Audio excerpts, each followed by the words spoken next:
Welcome in to Roster of the People. Sorry we're late. Of course, like usual, we had some technical difficulties. I'm Jason Draven. And of course, next to me, Neil Smith. How's it going, Neil? It's going all right. You know, I love when they decide to push an update midweek. Always good. Yeah. Absolutely dumpster fire. I love when that happens. Yeah. So there you go. We get to run around for 10 minutes trying to figure out why it won't work. It's always a fun reality, but we got there. It's working. Somehow it ends up working. We're fine. In theory, everything should be working. I'm hoping. I haven't been fine in years, but that's besides the point. But anyway, appreciate everybody coming to watch us talk about nonsense, and shouldn't be any surprise. We're here. It's Halloween, somewhat, and so we'll just see how this works out. Halloween adjacent, of course, all the full moon stuff. I like Farley's content, which is quality content, no sarcasm. No, you can put the sarcasm in there. That's fine. Yeah. This is all sarcasm. I'm just surprised we made it. Thankfully, this isn't just absolutely on fire everywhere, but we roll with it and roll on. If you haven't seen, the background has changed. We've made it into spooky season, so of course, I got my spooky background. I'm in the dungeon again. Enjoy. Happy Halloween to those of you who are doing that. And have fun with that. Be responsible. Although, I guess most places don't really do Halloween on Halloween anymore. I wonder if maybe that's different this year because it's Friday. I would assume so. The only thing that I care about is getting my free Chipotle bowl. So I will be doing that on Friday. I will wear my costume and go and get It's Chipotle. not free. It's not free. It's $6. There's a big difference between free and having to pay $6 after 3:00. Don't play with me on this topic. I know what the promotion is, Jason. I know what the promo is. I saw it at the Chipotle. It's a national thing. It's for those of you who are interested in accuracy. It's if you wear a costume to Chipotle specifically on Friday after 3:00 local time, you get an entree for $6. However, if you got family and you got kids, it's a pretty good deal. I wouldn't wait on that though, because every Chipotle is going to get mobbed.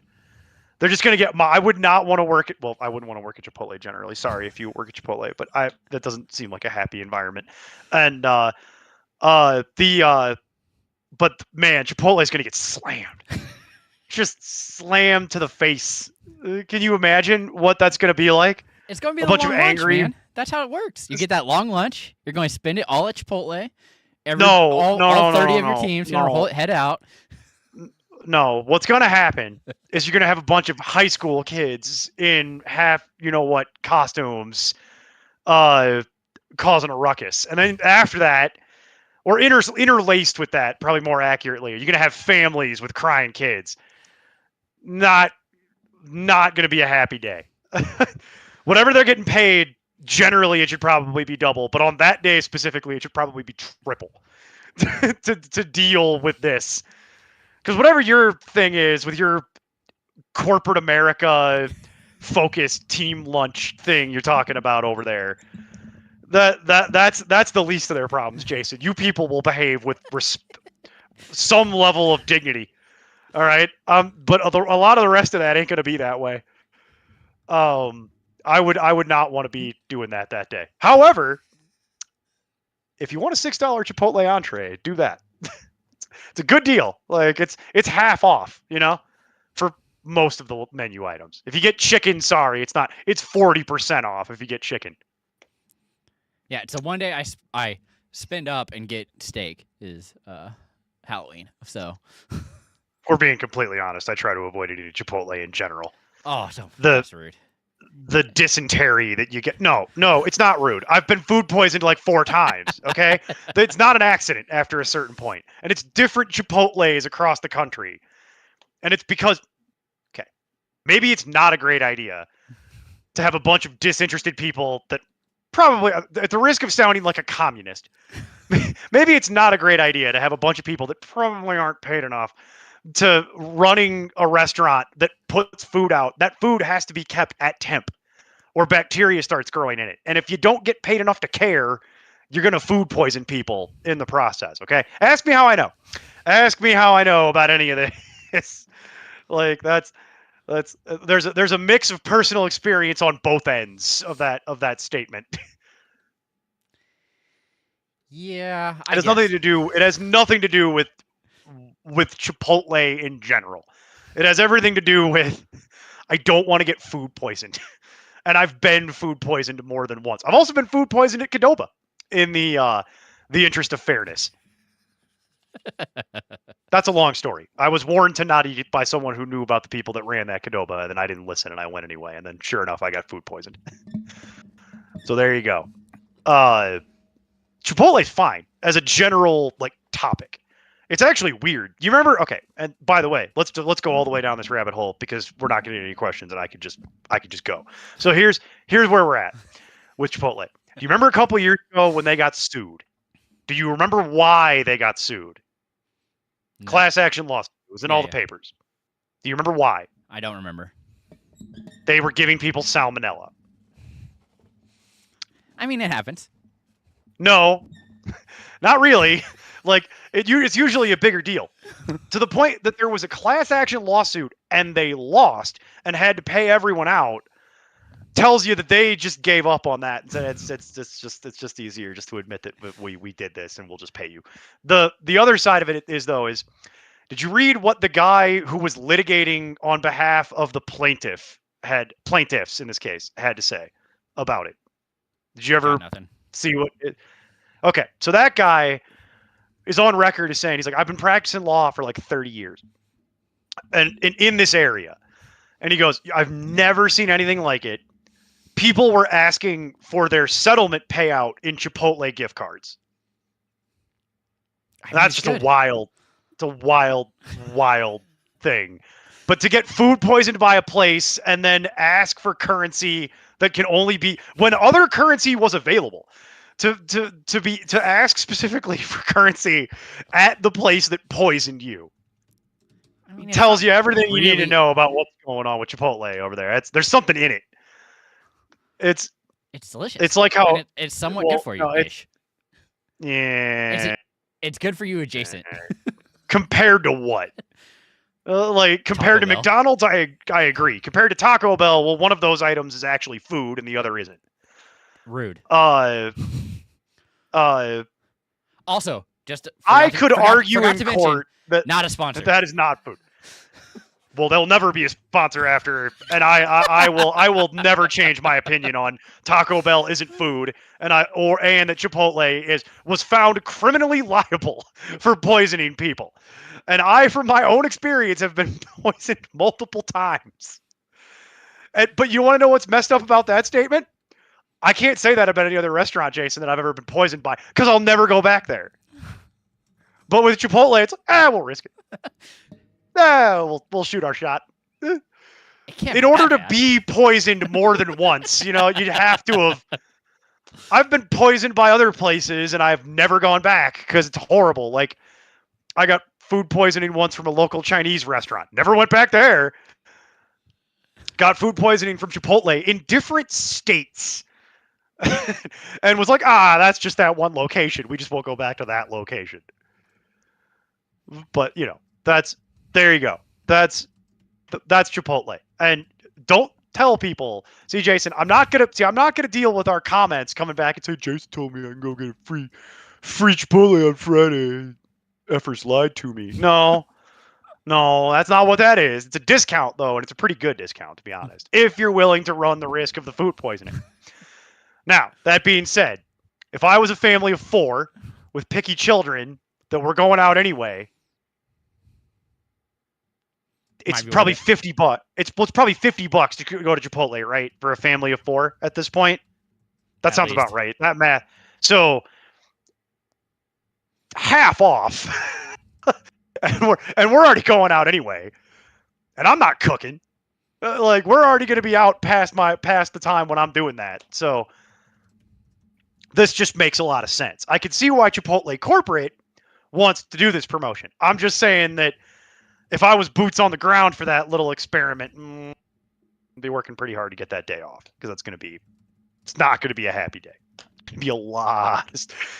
And also, you want to know what I don't know, Jason? And I think I think it says on the promotion, but this is worth looking into. I believe it is only in person. Yes, I do you not can't use believe it that. because they have to see the costume. Yeah, well, that's a good point. I didn't think about that. That makes sense. But also, you're never going to take that discount and then pay Uber Eats, DoorDash, Grubhub their cut on top of it. That's never going to happen. So that's the other thing. So you got to actually go to the Chipotle. I could do this I keep going. You want to talk about the new McDonald's Monopoly campaign that I'm convinced that I'm becoming convinced is also probably just as crooked as the original one that they made a documentary on. We can do that. Talk about that too. Like, yeah, how would we know? Yeah, it's still messed up. They have gone from 2 pieces to 1 now on certain food items. It's very weird. I don't like it. I don't know what that means. So you know how it used to be on each item that you got, it would give you 2 pieces. Like, now it's game pieces. Yes, game pieces. One game piece on each item now. Yes, that was the whole reason you would supersize, was so that you could get the big fries and get 2 pieces. I recall that. Yeah. I don't eat McDonald's like ever, unless we're talking about McDonald's breakfast, and then sparingly, because it literally will kill you. But I'm not gonna lie, I woke up ungodly early like 2 weeks ago, and I couldn't go back to sleep, and I was like, well, I got to be at work in like 2 hours anyway, so I'm gonna go to McDonald's breakfast, and that's how I realized that they were even doing that anymore. That's how I found out. And then I found out that they still give you the game pieces, but you got to put them all on the app, of course, to really like deal with that. And that's not surprising in the world we live in currently, but it's like shocking that the way that's like they're just giving out rewards of free food. Like the amount of free food they're giving away really tells me a lot about how much the unit cost on some of this must be, to just the quantity of free food that they're just giving away on that app to encourage people to adopt it. It's like mind blowing. I know people that are going to McDonald's like multiple times a week and they're just not paying, because then you get more game pieces whether you pay or not. Whether it's like there's no delineation on. If anybody out there is struggling for food, I'm not asking why. If anybody is struggling for food, go to McDonald's, buy whatever you can get, and then log those pieces into the app, because they're just going to start sending you offers for free food. You could probably just eat McDonald's indefinitely for as long as that's the level of food they're giving away. It's McDonald's, so it's not good nor good for you, but it's calories, and it's a lot of it. So weird time, man. And yeah, they're only giving away, I noticed that they're only giving away 1 game piece, and it wasn't on certain things.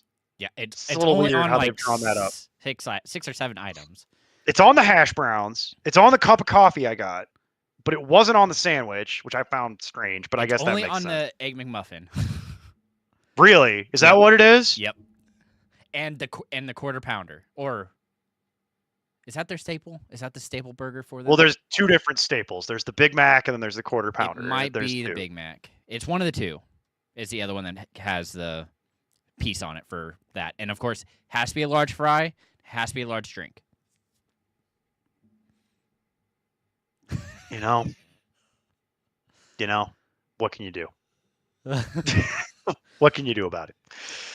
I have questions about the legitimacy of this, because the last time they did this in a real way, there was a literal documentary made about it, about how it was impossible for people to win, because the distribution company they hired to make the game pieces pocketed like all the winning game pieces and was just giving them out to their friends. If you've never seen that documentary, it's worth watching because it's shocking. The mob got involved. And of course, Tamara, my husband got a 90-day subscription to Peacock from the Monopoly. There you go. See? That's awesome, because Twisted Metal on Peacock.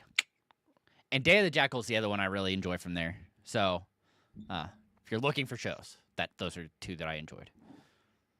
But okay, I have issues giving NBC money, and we'll move on. Okay. Who do you want to hit up first? You got 3. We'll do Anthony. Okay. All right. Anthony's asking, Someone is offering AJ Brown in one trade and Garrett Wilson another because he needs a wide receiver not on bye. Which, if either, would you accept? I'd prefer. It depends on. You would have to tell me like what you're giving up. I guess is part of that, but I guess the question really is like, which one do you want rest of season? I think is what his question is. That's how I'm how I would taking it. That's how I would lean. And so, Hang on, I'll and tell I ya. guess it also, I mean, not as important, but scoring format would potentially help me lean one way or the other. But let me see. 30. And where is? Oh, he's giving. I have Cortland Garrett Sutton. Wilson 2 spots higher, and that's just because of the schedule, playoff schedule specifically. But I could understand not wanting to get involved in the Garrett Wilson stuff because it's kind of like we don't know who's playing quarterback for them. Whereas, he's going to trade Cortland Sutton. Yeah. To do it. Okay, well, I would do that. Yeah, for either of those. I would do it for either. It's a pretty comparable vehicle, to be honest, but both of them have better schedules. It really is going to come down to the following here. Do you trust the Eagles because you know who's playing quarterback, and you're willing to deal with AJ Brown's lingering now injury thing? That's one issue. Or do you want to live in the world with Garrett Wilson and kind of not knowing who his quarterback is? I feel more confident because he missed an extra game that Wilson will be back after the bye. For the record, I have Wilson 2 spots higher than AJ Brown, which is why this is a conversation. Oh, it's half point PPR. Hold on. I just put it up there. Sorry. AJ Brown then. Changes my answer. Yep. Honestly, it's close. Like still close, but kind of said, but man, it's just the uncertainty at quarterback which is really holding you back. And honestly, I hate to say it, but I'd also want something else besides one of those two. I would just take AJ Brown. I understand that, but at this point, Sutton is the wide receiver, like 12, 11, somewhere in that area, and these 17. Are okay. And where's AJ Brown, and where is like that's what I'm trying to get at right now. Not a strictly speaking fair comparison because it's name recognition, team, everything. No. You're talking about buy. I'm talking about buys. Cortland Sutton has not had his bye yet, whereas these guys are having their bye now. So if we're gonna hang on, I'll tell you. Let's go over here. I was just going based off points per game. So Cortland Sutton points per game. Yeah, he's 17. And that's not gonna work. Let's see.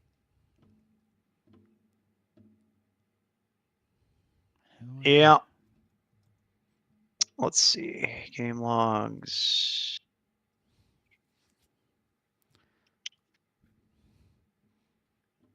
I mean, you could try and get something more if he's willing to give you something, but what you're really saying, Jason, is that you would just stick with Cortland Sutton at that point because there's no way anybody's going to give you more than that. Not realistically. It's not going to happen. Yeah. He's trying to do something difficult, which is trade in position. Yeah. And he's trading for a better receiver than Cortland Sutton rest of season. So the idea that he's going to get something else is probably not happening. So what you're really saying is, okay, let me ask you this question differently. Forget the trade. Who do you want rest of season? Garrett Wilson, AJ Brown, or Cortland Sutton in half point PPR? What's your answer to that question? That's really the question that's being asked. I'm hoping because he's on bye now, it's going to be Wilson. I think he's going to come back healthy, and like up until that point, I think he only had like 1 week that wasn't double digits. He actually got hurt. Like, yeah, it's not in half point. He had a 7 in week 2, but other than that, the 7 in week 2, aside from the game he got hurt, but he missed 2 games. He missed 2 games after that. Well, now the So bye. So that's not really missing a game. But I'm saying he had a 7 and he's missed 2 games. So that's not counting the bye. Specifically, he missed 2 games. Whereas Brown had 4 games that were pretty ugly, honestly, and then has kind of started turning the corner. And then he missed last week, and now he has his bye. But my point is that the back half of the schedule for them gets a lot easier. So AJ Brown, the rest of the way, gets to play Green Bay. Not scared of that. Detroit, not scared of that with their secondary destroyed. Dallas, Chicago. Week 14, he's got the Chargers. Okay, it's not great. But then in the playoffs, fantasy playoffs, he gets Vegas, Washington, and then Buffalo in week 17. It's pretty solid. Garrett Wilson is comparable. It's just they play Cleveland in week 10. Then it's New England, Baltimore, Atlanta, Miami, and then Jacksonville, New Orleans, New England again in the playoffs. That is a better schedule, but the issue is I don't know who's playing quarterback for the Jets. If you're willing to live that life, which I am in a couple leagues, it's not pretty, but he seems to get there even with terrible quarterback play. Like it's one of those things. yeah, as long as he gets the volume, he's fine. I already answered. I said I would take AJ Brown in half point straight up. Yeah, I would do it. I would do it today. Brown rest of the season has a better schedule. The injury sucked, and me not being able to trust how they're working that team just made me super nervous. Like the first 7 weeks, it was so iffy that you couldn't really count on AJ Brown. I mean, you're gonna count on him because you drafted him. Yeah. And it's a question of whether or not you think it's gonna get better. It's a buy low opportunity, is what it is. I already said I'm taking AJ Brown. I would also take Garrett Wilson. I would take either of them. I would just prefer AJ Brown marginally rest of the way. And it's close enough that it's probably fine. Okay, so who do you want to go to next? Just go in order. Okay. Jeff's up. All right, Jeff. 2 questions. Etienne or Vidal this week in PPR? I think it's Vidal. What's the season? Facing the Titans or no, I'm playing Vidal. Okay, Etienne gets the Raiders. So I understand why the question's there. Yeah, but that team looks broken, whereas the Chargers look like they're going to the playoffs. As much as it makes me want to choke, that's kind of where we're at this point. Yeah. Don't like Kamani Vidal. Never have, never will. But he dominated Minnesota's terrible defense, and I see no reason. Basically, here's where I've gotten to with Vidal. The Chargers as a team right now are healthy enough for the first time in 2 decades that they actually have most of their starters, as opposed to this point in the season every other year where it's literally like they're signing people off the street to have a team. I mean, we are still doing that with our O-line. So, but it's been good enough to where against bad opponents, Miami, they just run the ball. And it's like Vidal has proven that in matchups against bad opponents, Miami, Minnesota's defense is terrible. And I think this week against Tennessee, I think you can play him and feel good about it against bad opponents. I wouldn't trust him against anybody with a good defense. Yeah. But you've seen what their game plan is. You know this better than anyone. You watch all their games. What do they want to do? They want to run the ball. It's their whole identity. If Justin Herbert has to throw the ball 35 times, they've failed. That's not their game plan. It doesn't matter who's playing running back. They want to run the ball. And against Tennessee, I think they'll have no problem. We watched Ramondre Stevenson crush them like a tin can. Yeah. All right. So we agree. It's Vidal. But then you got offered Judkins and Nico for Genty and BTJ. Ooh. Should he take it? That's interesting. Did he say what his record is later down here at some point? Jeff, what's your record? And is this also PPR? Is this the same league? Is this PPR and what's your record? and redraft. I'm assuming it's redraft, but Cause maybe if it's dynasty, I'm definitely. I mean, it's real close. if it's dynasty, I might pass because I'm not giving up Genty. Oh, okay, that's fair. I was like, If it's getting Judkins dynasty, though. if it's dynasty, I'm not giving up Genty for that. You would have to give me some kind of like first round pick to go with that, which you won't do. Yeah, I don't even think in redraft I could do it because I mean, in redraft, it's a lot closer. It's a lot closer in redraft, but I would need to know more information. What's your record? Is it true redraft? Are there keepers? Like what's your roster? What's your record? As at a baseline level, it's not insane. It's a theoretical upgrade from BTJ to Nico, and it's comparable between the running backs. So I'd consider this. It's just a question of like, I would need to know the specifics of your situation to answer that. But it's a decent offer. Yeah. I wouldn't just dismiss it out of hand. Give us 3 and 5. He's 3 and 5 and it's PPR redraft. Can you give up Genty to take Judkins, who's on bye, and not lose? yeah, man, that's real close. Let me put this to you a different way. Could you win? You, sir, are 3 and 5. You realistically have one more loss to give if you're trying to be 8 and 6 to like guarantee a playoff spot, right? If you got to give up Genty to take on Judkins, Judkins is on his bye this week. I think he'll be back in week 10. We don't know. It's a shoulder injury. So when it comes to this, is very iffy when bye weeks. It's a shoulder injury, so this could go either way. It's like 50-50 on whether or not he's going to be back. Do you have Samson? Like, if you have Samson on your roster, I feel differently about this.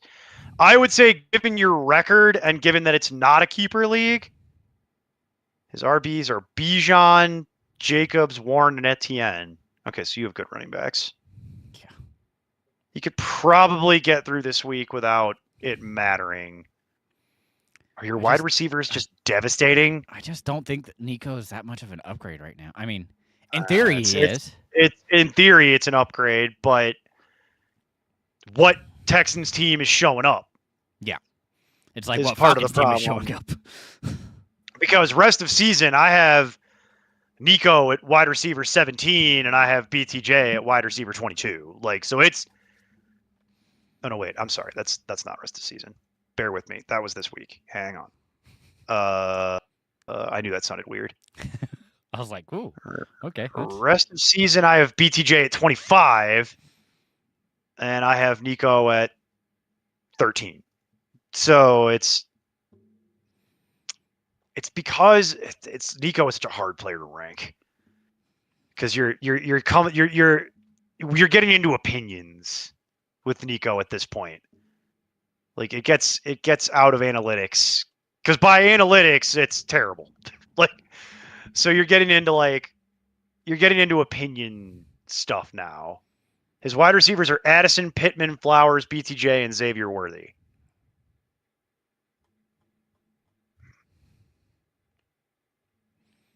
I'm gonna pass. Yeah, I think you're okay. It's very close. I am super nervous. Very close about Addison, though. Now that they are moving to JJ again, I'm super nervous. Yeah, well, nothing you can do about it. You knew the risks when you signed up, man. Yep. That's how it works. I don't really feel like that's enough. So here's what I would counter this trade with, and it's not to this individual, it's generally to you. What do you think Ashton Genty is worth to like the market? If we're in a situation like do you think you could get a better deal is the question. Do you think you could shop that around the league and say, I have I have BTJ and Genty. Like, you know what that guy's willing to give you. What are your other trades that you could possibly pull down? Because Genty is like, he still has enough of that newness, that shiny new toy thing going on, that you could probably, honestly, I think you could probably get something better. I think you could shop this and see about getting something a little bit better than Judkins and Collins. It's not an unfair trade. I wouldn't like be rude to that guy or anything. Like, that's not a bad deal. It's just, I don't think it really helps you. It does a little. It definitely, like, it gets you out of the BTJ thing, which I think is the goal here, because I have to imagine the frustration is real around that. So if you want to get rid of BTJ, I'm fine with that. But before I accepted this trade, I would pull up the rosters for like every team in my league and just go around and be like, all right, so I got BTJ and Genty. I want to do a 1-for-1, so a wide receiver and a running back. And just go look around the league and see what do people have that you might like better than that. Because Genty is still like a big ticket item for a lot of people. So I think you could probably get better than that, to be honest. And like, by better than that, I mean, let me go to my rest of season rankings. By better than that, I mean like, who has Rashee Rice? Yeah, because what do they have? You really, I mean, the running back's fine, but you really need help at wide receiver. Who's got Amon-Ra St. Brown? Who's got CeeDee Lamb? Who's got things like that? Possibly Drake London. Emeka Egbuka. Who's got maybe not Emeka Egbuka, that maybe not that, but who's got Roma Dunze? You know, like, that's kind of what I'm looking for here. Because you could basically weather it without Genty. You got enough running backs that it's fine. But like, if I'm giving up Genty, I want to go to like the top end of wide receiver. I want like a real wide receiver one, not a borderline wide receiver one. I want like Rashee Rice, CeeDee Lamb, Amon-Ra St. Brown, JSN. That's going to be hard. One of the Rams, either Ram, like things like that. You know, like, that's kind of what I want. Nico Collins is like the fringes of wide receiver one. It's not his fault. It has to. It's that type of thing. It's the team he plays for and the inconsistency of it that gives me pause. So, I would shop it. Yeah, is what I'm saying, Jeff. Shop it. Farley wants to know wide receiver 3 with the most upside. But while we're talking about this first, we still have roster resolutions available. So if you're wanting, this is kind of what we do. We go a lot more in depth when it comes to those. So just a heads up. Well, I'll literally go through your whole league and craft you trades. That's literally the point of it. That's why we. Okay. That's the reason we charge for this. There's also a reason we charge for it. Is because you get like a 20 to 30 minute custom video for you that breaks down all of this in such a way that we can't do on this show. Because I could answer your question in a direct way, which we did. But if you want to know like what I would do, I would need to see all that stuff. And we will do that for you, but there's a cost because it takes time. We have to sit down and actually do it. All right, I'm moving on. Wide receiver with the most upside: Slayton, Franklin, or Keon Coleman? I think it's an interesting question. Yeah, I agree with that. Franklin has the highest ceiling of any of those things. And then Theo Johnson or Loveland. I'm assuming that's a 1 week question. Yeah. Because it's not specific. Komet had a limited practice today. I still think I'm going to go Theo, though. I'm playing Loveland. I don't like the Theo Johnson matchup against the 49ers. I wouldn't either, except for like that whole team is so busted still. Like they still have a lot of people out on defense. Only reason I mean, but I'm much more comfortable with Colston Loveland going against the Bengals defense, which never had anyone to begin with. Yeah, they could have all their starters, and I wouldn't care. Like it doesn't matter. It makes no difference. That team is terrible. Well, the other reason I bring it up is also the loss of Scadaboo. I think they might lean on him as a passing option more than Tracy. There's no way to know that. I know. I'm just Anything is possible with that team right now.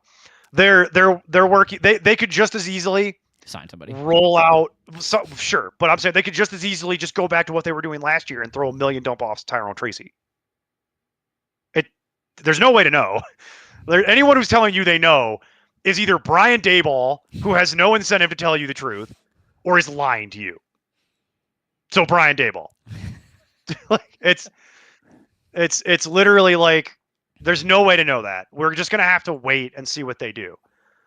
So I wouldn't count on it, is what I'm saying. I wouldn't necessarily count on Loveland either, but I feel better about that. I don't trust them to run Cole Kmet out there, and if he's running out there, he's going to be running out there hurt. I don't care what they say. Yeah. Which means it's very likely that he gets whacked one time and then goes and sits down. Daniel wants to know, he just traded for Puka, but he has Adams. Would you trade Adams or roll with both? If you would trade Adams, who would you attempt? What wide receivers would you attempt to target? I mean, that's legit. That's legit. Yeah, that's legit. Would you roll with both? Probably. I would consider it because they're past their bye at this point. I don't feel great about it because you're opening yourself up to risk. And Devontae Adams is 32 years old, so you never know. But I mean, I didn't invent the ravages of time. Why do you think I wear this hat? It's not to hide my awesome corn rolls, okay? That's the funniest thing I'm gonna say. That's the funniest thing I'm gonna say all night. I should just go lay down. I'm just done at this point. I'm gonna Costanza it. You know what? I'm Costanza-ing. Thank you. Good night, everybody. See you later. My thing is, I would be fine with rolling with both, but I would prefer not to if I could avoid it. To answer your question, here are the things that I would like rest of season, Daniel. Drake London, Justin Jefferson, Rashee Rice, Amon-Ra St. Brown, CeeDee Lamb, JSN, Puka, you already have Puka, and Jamar Chase. It's not a long list. It's 1, 2, 3, 4, 5, 6, 7 guys is what that is. So one more time. London, Jefferson, Rice, St. Brown, Lamb, JSN, Chase. Otherwise, you have to add something to it. Like something else has to come back with them. I'm not taking Igbuka, not given the struggles that team's having. I'm not taking Collins. I'm not taking Odunze. I was kind of taking Pickens. That's I'm not taking Pickens. I'm not taking Pickens. I'm not taking Waddle. I'm not taking Wilson. I'm not taking Ladd McConkey. Not by themselves. Not taking AJ Brown. Not taking Cortland Sutton. If they want to give you that, they got to give you something else to go with it. Yeah. There's only 7 guys that I would take straight up and wide receiver, because that is the nature of how you ask that question. If you want running back names, I want $10. No, I'm kidding. But not really. $10. I would look at things like, if it was a running back, you would have to give me something like Achane. Or would you take Saquon? Might take Saquon. It's about there. Yeah. Kyron Williams, Saquon. Would you take Javonte? That's kind of the cutting. Well, yeah, I think Henry. Probably do Henry. No, I'm not taking Henry. That's what I thought. I just don't like their playoff schedule is all. I just don't like the playoff schedule. The thing is, winter is coming. And it's been proven year over year. Yeah, that's why I stopped. And also they're getting Lamar back. Yeah. Which is why he might be available. Because people might be like, oh, Lamar's coming back. They're going to throw him. Wrong. Incorrect. Like, we've seen that movie many times. They're going to feed this man all day. Yeah. So, until he gets hurt. Yeah. Which has never happened before, but is sort of the foregone conclusion given the position he plays. And I don't know that anybody's going to give you anything better than that. So it's like Henry, Williams, Kyron Williams, Saquon. I might take Javonte. I have mixed feelings on that. I would definitely take Josh Jacobs. If somebody wants to give me Josh Jacobs, I will take that right now. But I don't think anybody's going to give you Cook. They might give you Achane, but I doubt it. And nobody's going to give up Gibbs or Taylor or McCaffrey or Bijan at this point. Those are functionally untradeable items. So not unless draft picks are getting involved. All right. So we did a couple trade. Let's do some general questions, start tit questions. So Gonzalez is saying Hunt is available on waivers. Does he have to try and grab him, especially for this week? I would. It's not a bad choice. I would. I still prefer Smith, but that's just me. Yeah, I think that's just not going to happen at this point. I have Kareem Hunt as like a back end, like the very end of RB2, very high end flex this week. Yeah. He has proven that until he gets hurt, they trust him in the critical situations that matter. Goal line, third down. Brashard Smith's a cool, cute story, but he's a late round pick and they don't know him anything and he's a rookie. So I don't think I just don't get the impression they trust him. I just like how they've been using him and he's been breaking off some big plays. So if he gets more opportunities, that's the only reason I'm like, could be something. Hunt scored twice on 32% of the snaps last week. I go back to that. So when it matters, that's who they go to. You don't play a third of the snaps and score twice for no reason. That's not a fluke. Well, it's not an accident. It's the McKinnon thing, right? That's what was happening when they had McKinnon back there. Is that he would come in and score, and that's what he was used for. That was his goal. Yeah, and he was fantasy relevant for like 2 years. Yep, because of it. Yeah, and it's like, no one's happy about playing Kareem Hunt, who's 30. And has been cut by that team before and has already been hurt twice this year. And he's somehow managed to not get hurt more seriously. But this is just what it is at this point. Because Pacheco ain't playing, and then we'll see when he comes back. I don't get the impression they care one way or the other too much. Like, it's not like they don't seem super broken up about it, is what I'm saying. But I'm not a big Brashard Smith guy. Never have been. He's going to have to do something for me to care at a certain level. That's fair. That's just, something to bring up because he was asking. I was like, yeah, I would probably need to. I'm picking him up. I'm picking him up. That's happening. Like, Hunt needs to go get picked up. He needs to be rostered in basically every league at this point until he gets hurt. And that's just kind of the way it works right now. Yeah, have you seen running back, Jason? It's been the reason running back. I started bringing him up after I saw his first week, and he was like getting all the high value touches. I picked him up in Dynasty because I was like, well, this feels bad, but I needed an Austin Eckler replacement, and he was out there, and I'm like, well, this feels terrible, but I lost an old guy. We'll pick up an old guy. Like, that's what we're gonna do. Like, it's not a long-term Dynasty thing, but all right. Now he's gotten to the point where he's valuable in redraft. The running, but the greater point is, have you seen running back? Yeah, it gets so ugly so fast. But I'll tell you right now, I would rather start Kareem Hunt over Bill this week. Jeremy McNichols, though? I ain't playing Jeremy McNichols. You can do that if you want.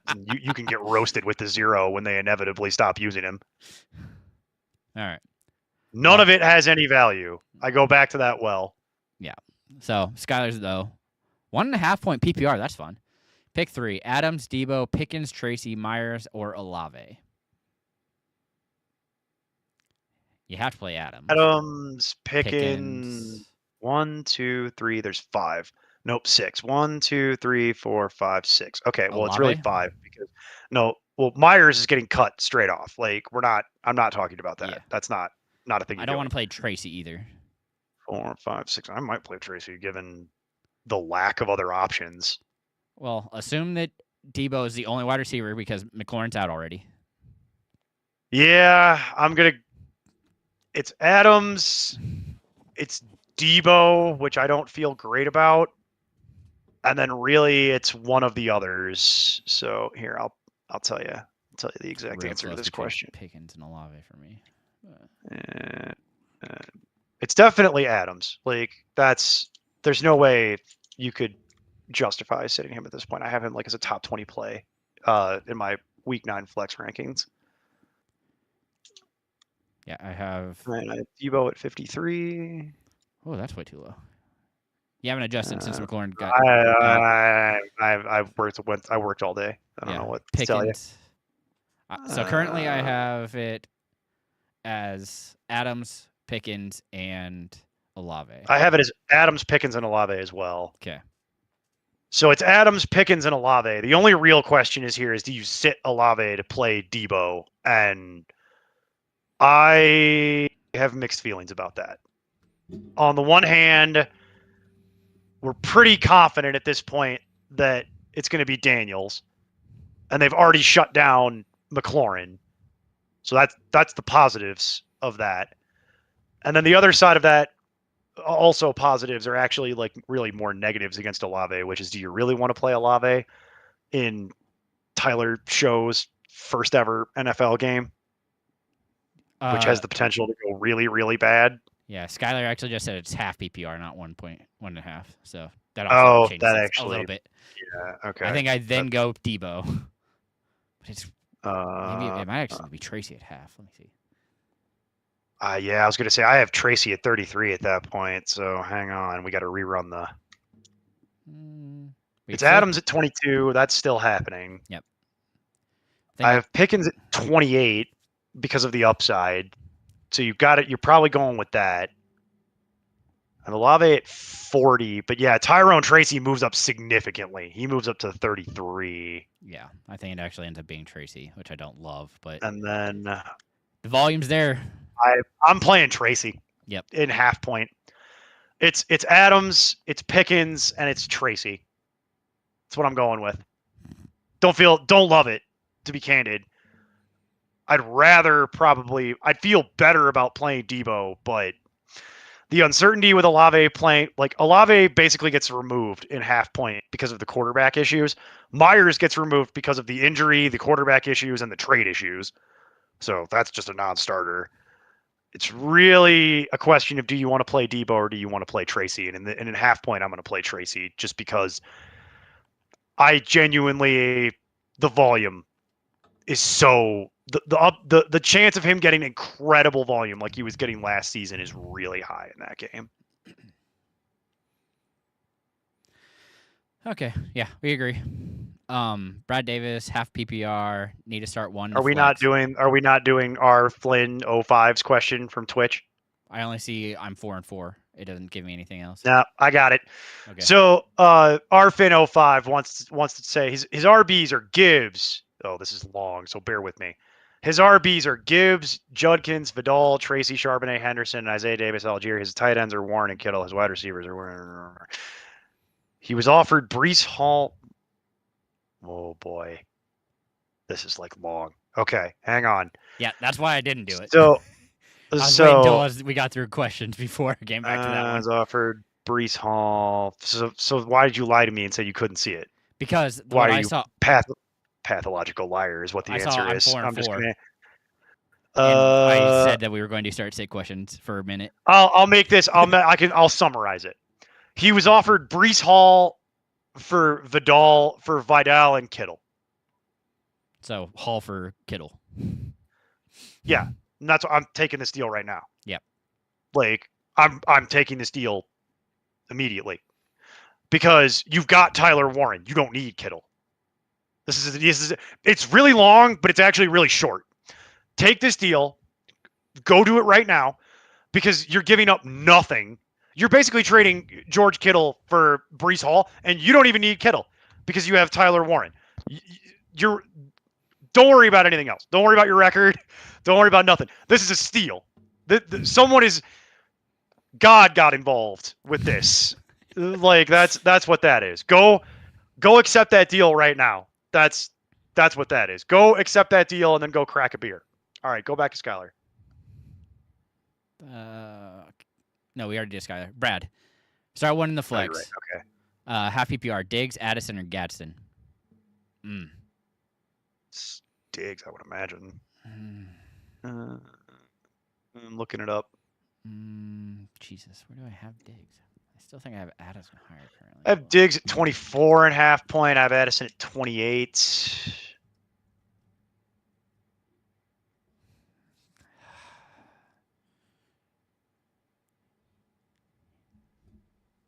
How do you spell that?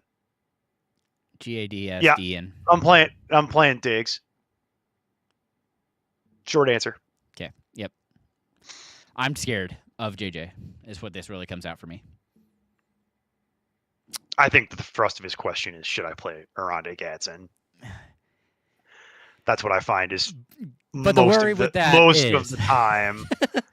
well, The worry with that is they can beat Tennessee any way they want. Yeah. And like it literally does not matter what. So they're not in a position to have to try. Now, a cynical person might say, well, they crushed the Vikings with Arondé Gadsden, and they could beat them any way they wanted to. Yeah, but there's levels, would be my response. Is that like Minnesota at least tried for the first half. And then it got bad. I'm playing Diggs this week. Yeah. That's what I'm doing in that situation. Sticking with Diggs, unfortunately. All right. Everhart, PPR, Dowdle, Tracy, JCM, Pollard, or Mason? I think it's Tracy. Might be Dowdle. Where do I have the T? I'm playing Tracy. It's Tracy. Yeah. You could just stop asking about Pollard, by the way, Daniel. Pollard and Mason are basically now relegated to not startable. There are no viable Tennessee Titans. None. It's over. It's done. There's none. There's no Tennessee Titan that I would recommend you play. You would have to go very deep to get to where I would recommend playing a Tennessee Titan at this point.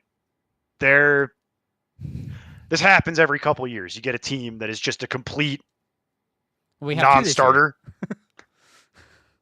What's the other one? Raiders. Real close, bro. You got to play Chenti. They still have one. Well, I think by the way people's teams are structured, yeah, you probably do. Considering what you invested and like what you probably have outside of it. But it literally, I do get your point. You'd have to look and literally, that's like a case by case basis. And Bowers is coming back this week. People will play Bowers this week because he's coming back healthy. Yeah. But we have one this year, which is I will not play Tony Pollard. You would have to get really desperate to play Tajay Spears. DK, no. And then like Calvin Ridley's still hurt. Like this is a conversation that was had in our Discord literally today. And I agree with the take of there are no viable Tennessee Titans right now. None. None that I would play. And Mason, sorry, but when there's two of them, they're both worthless. And if I had to play one, it would be Jones because he's going to get the passing down work. So it's Jones. He's back. Mason goes back to the bench. And then you asked about Bill. I'm already on record on I would trade Bill for a ham sandwich at this point. I would trade Bill for my handcuff. That's what I think he's worth. Not worth nothing. Not to me. When you have three running backs, you have no running back in fantasy. So that's the way that works, unfortunately. All right, next one for Daniel. Shakira Wandale. It's Robinson. I have them literally one spot apart. So I believe everybody else does too, but I do not. I have Wandale higher. Yeah, that's fine. I mean, I'll this is like a literal coin flip to me. It's a quite literal coin flip. They have comparable matchups. It's really just a question of like who do you feel more confident in? I can tell you I have no real confidence either of them at this point, which is why I ranked them the way that I did. So they're wide receiver threes at this point, and they both have some risk. I do have Wandale one spot higher, so one spot. That's So I don't have a whole lot of confidence in that answer, sir. Yeah, definitely going to be Robinson for me, though. All right. This isn't. Welcome, William. I think this is your first time. I haven't seen this name before. Would you drop Patriots, DST, or to grab Kyler Murray?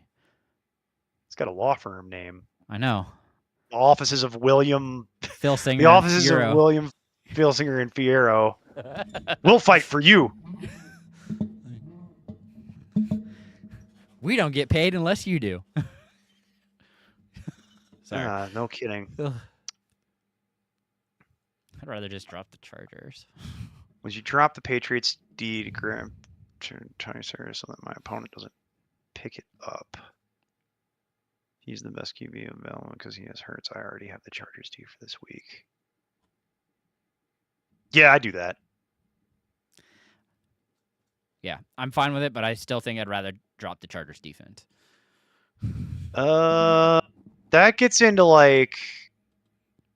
That's personal preference in my understanding of the Chargers. Need the Chargers defense like long term. That depends on that.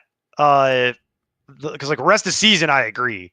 Rest of season, I would much rather have the Patriots defense than the Chargers defense. For this week, I have the Chargers as my number 2 defense. So, but that being said, I have the Patriots as my number 6D. So if you really don't need it, I agree with Jason. I would just cut the Chargers defense, keep the Patriots defense, and then pick up Kyler. Because you don't need both. Well, and then at that same point, playoffs start week 14? 14 in most leagues, yeah. Chargers play the Eagles, Chiefs, no, and Dallas. 15. Oh, 15 so okay. So they play Chiefs, Dallas, and Houston.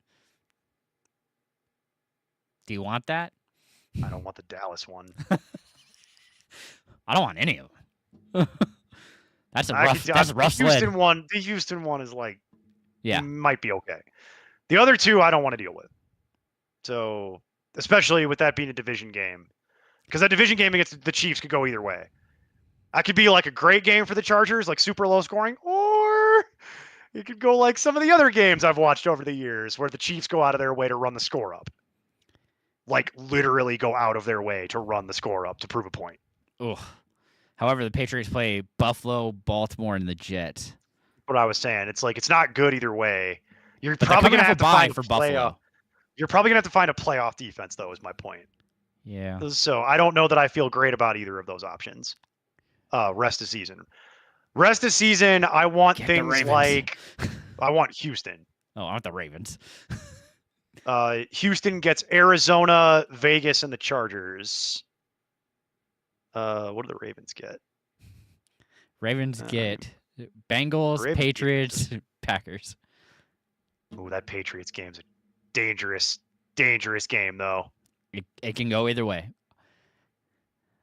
But people also are sleeping on the Ravens because they were hurt for the first. I would take the Chiefs potentially in the playoffs. Doesn't matter. We've answered the question, which is we both agree. Cut the Chargers, pick up Kyler, roll with the Patriots. If your game is not in question. If your game is very much a question mark and you feel like you need the Chargers defense this week specifically, then I'm fine with you cutting the Patriots to block your opponent. It's fine. It's really not a big deal. All right. Then Tamra, welcome in. Pick 2, PPR, Dowdle, Jamison Williams, Marvin Harrison Jr. Ooh. It's Dowdle and Harrison, right? Yeah, I think so. Trying to. I have Dowdle at 58 in my flex rankings this week. That's pretty good. Harrison's pretty high because of the matchup against Dallas. I realize I get it, but like so far, it's everybody against everybody against Dallas. Everyone. J.K. Dobbins had his best rushing game of the year last week, while R.J. Harvey scored twice and ran the score. It's not good. The Dallas defense is a mess, and everyone is lighting them up. So there will come a day when someone will fail to do that, but I couldn't tell you when. So we have to go with everybody against Dallas, and I'm sitting Williams, by the way. Not close. Yeah, I agree. I've got Williams a full 20 spots outside of where I have the other two ranked.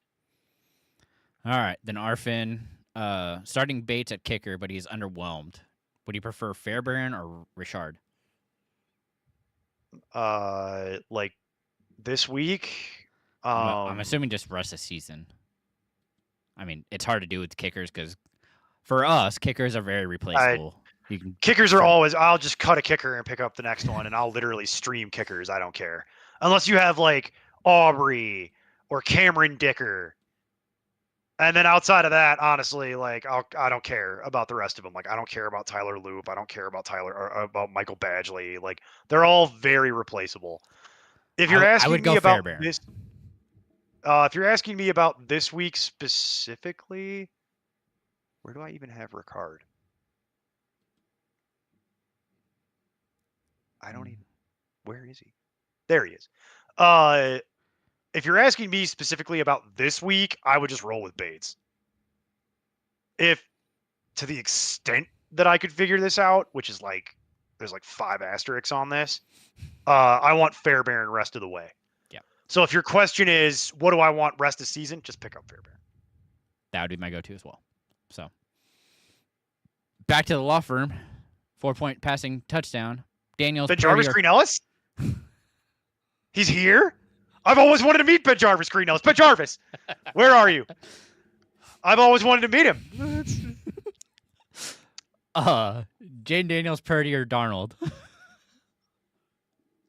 I'm very disappointed. I thought Ben Jarvis Green Ellis was coming live on the show. Nope, it's William Filsinger Fiero. Pretty sure. My disappointment is immeasurable and my day is ruined. I'll make it better here in a minute. No, not possible. And I'm kidding, William, by the way, just for the record. I am kidding. I'm doing that because I'm trying to see if anybody remembers Ben Jarvis Green Ellis, aka the law firm. If you do, you're old like me. Rude. Or you're getting there.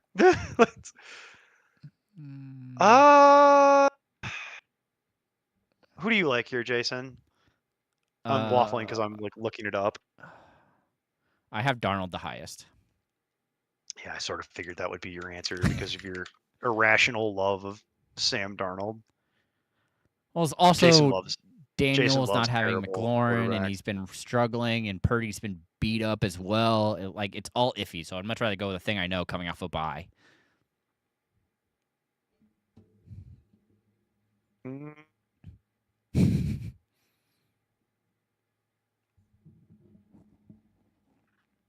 See, the problem with Purdy is that they just won't commit to it.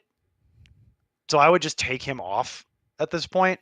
Correct. I have so really currently it's at a 30. question of so it's really just a question of Jaden Daniels versus Darnold at this point. Yep. Yeah, that makes me feel gross. And they're against each other. Even better. Yeah, this all makes me feel gross. I'm just gonna play Darnold. As God, I hate that. That's not what you drafted Jaden Daniels for, but it is gonna be my answer. I would just play Darnold. Yeah. Because I know what I'm getting. Too many other issues with him right now, unfortunately. I know what I'm getting to within a reasonable approximation. Now that I've said this, Jaden Daniels is going to light the world on fire. He's going to put up a 30. Well, I get to start them both, so it doesn't really matter to me. Wow. Subtle flex. Did we forget the golden rule that no one cares what you're starting? No one gives one single I literally crap lost last week do? because of Mario throwing his last pick. His last throw. Game was almost over. Just don't throw it. I don't care. And I lost in our league because of that. Without a running back. So, a little frustrated, but Tamara, here we go. Can you do a roster resolution for just trading? Because it's a vampire league. We have never done that before. I don't really see why we couldn't. I mean, I feel like we should give a discount There's no if it's not. there's no It's real half the work. rules. Like it's not like this is like some rigid thing. Like We're very flexible. We like to work. Again, we are here for the people. Literally made the show because of you guys. So. And then Tamara, by the way, you said you were going to say no, so I didn't feel like this was urgent. But I did look at this and I did float it up to the other folks that are around here. Don't take Tyreek Hill, whatever you do in Dynasty. I'm going to go ahead and assume that you passed because you said you were going to. But I had a chance to read this properly, and I sort of assumed, like, since you were leaning towards not doing it, that it wasn't urgent. But I saw your question about you have a new trade request and that you would probably say no. But yeah, do not take Tyreek Hill in Dynasty. He's not worth anything. And I wouldn't give up Hampton. So I assumed you declined that. I assumed you declined that, but just in case it wasn't obvious, decline that. And then paying us is easy. You just go on our website and buy a token. The only question is, when do you want to do it? Do you want to do it now in season, or do you want to wait until the off season like we were talking about, and we'll just open it up for you? It's our website. I mean, we can turn that off and on whenever we want to. Like, makes it real easy for us. There's not some corporate entity that backs this. Like, you're literally talking to the people that can do this. So it's like we could turn it on and off at our leisure. The only reason we turn it off is because in the off season, typically there's not much demand, but also like we don't really do them in the off season, so we just take it down to avoid the headache of having to refund people. But yeah, we can do it now, or we can do it in the spring, or we can do both. It just kind of depends on what you want to pay for. And if you want to do one that is just for Vampire, we can do that. I will warn you, we've never done that before. So, but we will do it. I mean, we'll take a shot. We're up for any challenge.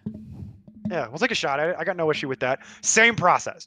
You go on our website, importantnonsense.com, nice and easy, and there's a thing that says roster resolution on there. You buy that, and it gives you a token. It creates a token, effectively. And then that'll go to Steve. We get copied on it, with like the receipt of your purchase. And then that goes to Steve. Steve will reach out to you, give him whatever it is he's looking for, and then Jason and I will sit down and do the video. Oh. That's the general process for these. At this other point. Thing, if it is sleeper, you will have to send us your waivers. Yeah, you might want to, if it's on sleeper, which this is, you'll want to screenshot like your waiver wires. The vampire thing obviously isn't. That doesn't matter for that one, but in general. But in general, yeah, if it's on sleeper, you'll want to screenshot your waiver wire because we can't see it. But we can see your roster and the roster of everyone else and a lot of other interesting historical data because we use the Sleeper Companion app. It's just that the Sleeper Companion app does not allow us to see the waiver wire for whatever stupid reason. All right. On to Will. If you got more questions on that, keep peppering them in. We'll come back to it. Yeah. William Peckman? Quentin Johnson Pac-Man? Or DJ Moore? William Pac-Man? Almost. Oh, well. Oh. It's going to be DJ Moore. I mean, I'm disappointed again. I know. And yes, it is going to be DJ Moore. I'm disappointed in all of that. I'm disappointed in recommending DJ Moore. I have many questions for Pac-Man. Yeah. Again, you saw me completely break it down on Sunday show, but until the O-line for the Chargers is at least has 2 tackles, if we have 2 starting tackles back, I might then go to QJ. He is still getting open, but Herbert doesn't have that long to throw. So he's going first or second read, and that's either going to be Gadsden or Allen or McConkey. And they're trying to run the ball. Yeah. As is their identity as a team, because that's what Harbaugh wants to do. Yeah. All right, back to Tamara. So, Caleb or Nix? Nix? Probably Nix, I would assume. Hang on, I'll tell you. Nope, I lied. It's Caleb. Oh, no. I'm playing Caleb against Cincinnati. I forgot they're playing Cincinnati. Yeah, it's Caleb this week. And I'm sorry, because I know people are like, you're being mean about Bill, but like, yeah, it's not his fault. It's really not. If he got it's any not passing his work. issue. Like it's that team and the way they choose to run this. They have made the choice to trade Brian Robinson, which I actually agree with, by the way. Yeah. Because you could get something out of it, and you were going to get nothing if you let him walk. So do that. But then since they've lost Eckler, it's a three-headed monster now. And when you have three of them that are all sharing one job, when it was just Bill and Eckler, I was more willing to get involved in this because you knew what their jobs were. But when it's three people and Bill only gets the first and second down work and he doesn't even get the goal line work necessarily, I can't get involved in this. He had a freaking 2 like on Monday, it's like, and that's not on him. It's not like I'm sitting here saying like, oh, he sucks at football. No, it's not what it is. It's a usage issue and a team construction issue. Because let's just go through it here real quick. And that was also a difficult matchup. Chiefs are actually pretty good against the run this year. It was, but like it's not an isolated incident.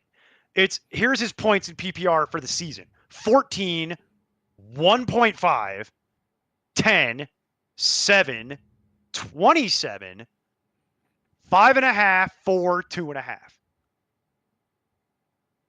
Most of that is not good. Like the majority of that is unusable. You know what I mean? Like and I get it. Running back's a tough position. You might not especially this year. You might not have better options. It's going to be really hard. Like Bill's not even an RB2 anymore. He's a flex if you're desperate kind of thing. He's a spot start. That's kind of where we're at. Yeah, and you're hoping he falls in the end zone. Yeah. But that's frustrating, it's. Oh, continuing with Tamara. Oh my gosh. Superflex League, don't have a second QB. Only available pickup is Shuck. Or should I roll with Hawkinson or Shaheed? Or maybe Henderson? I think it's Henderson. Okay, so my answer to that is it's going to be Henderson, but you need Ramondre to get ruled out first. Yeah. If Ramondre Stevenson gets ruled out, this is easy. Yep. We just play Henderson. We never look back. We don't question it. We don't look back. We just accept that was the right decision given the information that we had, and we go on with our day. That's it. And we don't feel bad about this. We're not beating ourselves up about it. We're just going to move on. That's what I would do. But if he doesn't get ruled out, this becomes a conversation. I'm not playing Hawkinson. I don't care. Not happening. You want to play Hawkinson, Jason? Nope. It would be know Shaheed. how much you love JJ. I know how much you love JJ. But I'm nervous about the same problem. Shuck. It's the show problem either way, which is why I will tell you that I would probably just play show. As much as I don't like it. Yeah, it makes me feel real dirty. Do not like any of my choices. But see, the difference is, if I play show, and then he throws 2 touchdowns to Juwan, I'm covered. We're good. We cast the widest net. Now, you're playing with fire no matter what you do. Outside of Stevenson being out in Henderson, yes, you are playing with fire. What you need to do is get your Ramondre Stevenson voodoo doll that we all have, and just get it right where it. I can't say that word on a PG-13 show, so we're just gonna move past it. But you know what I mean. Pow, right in the kisser.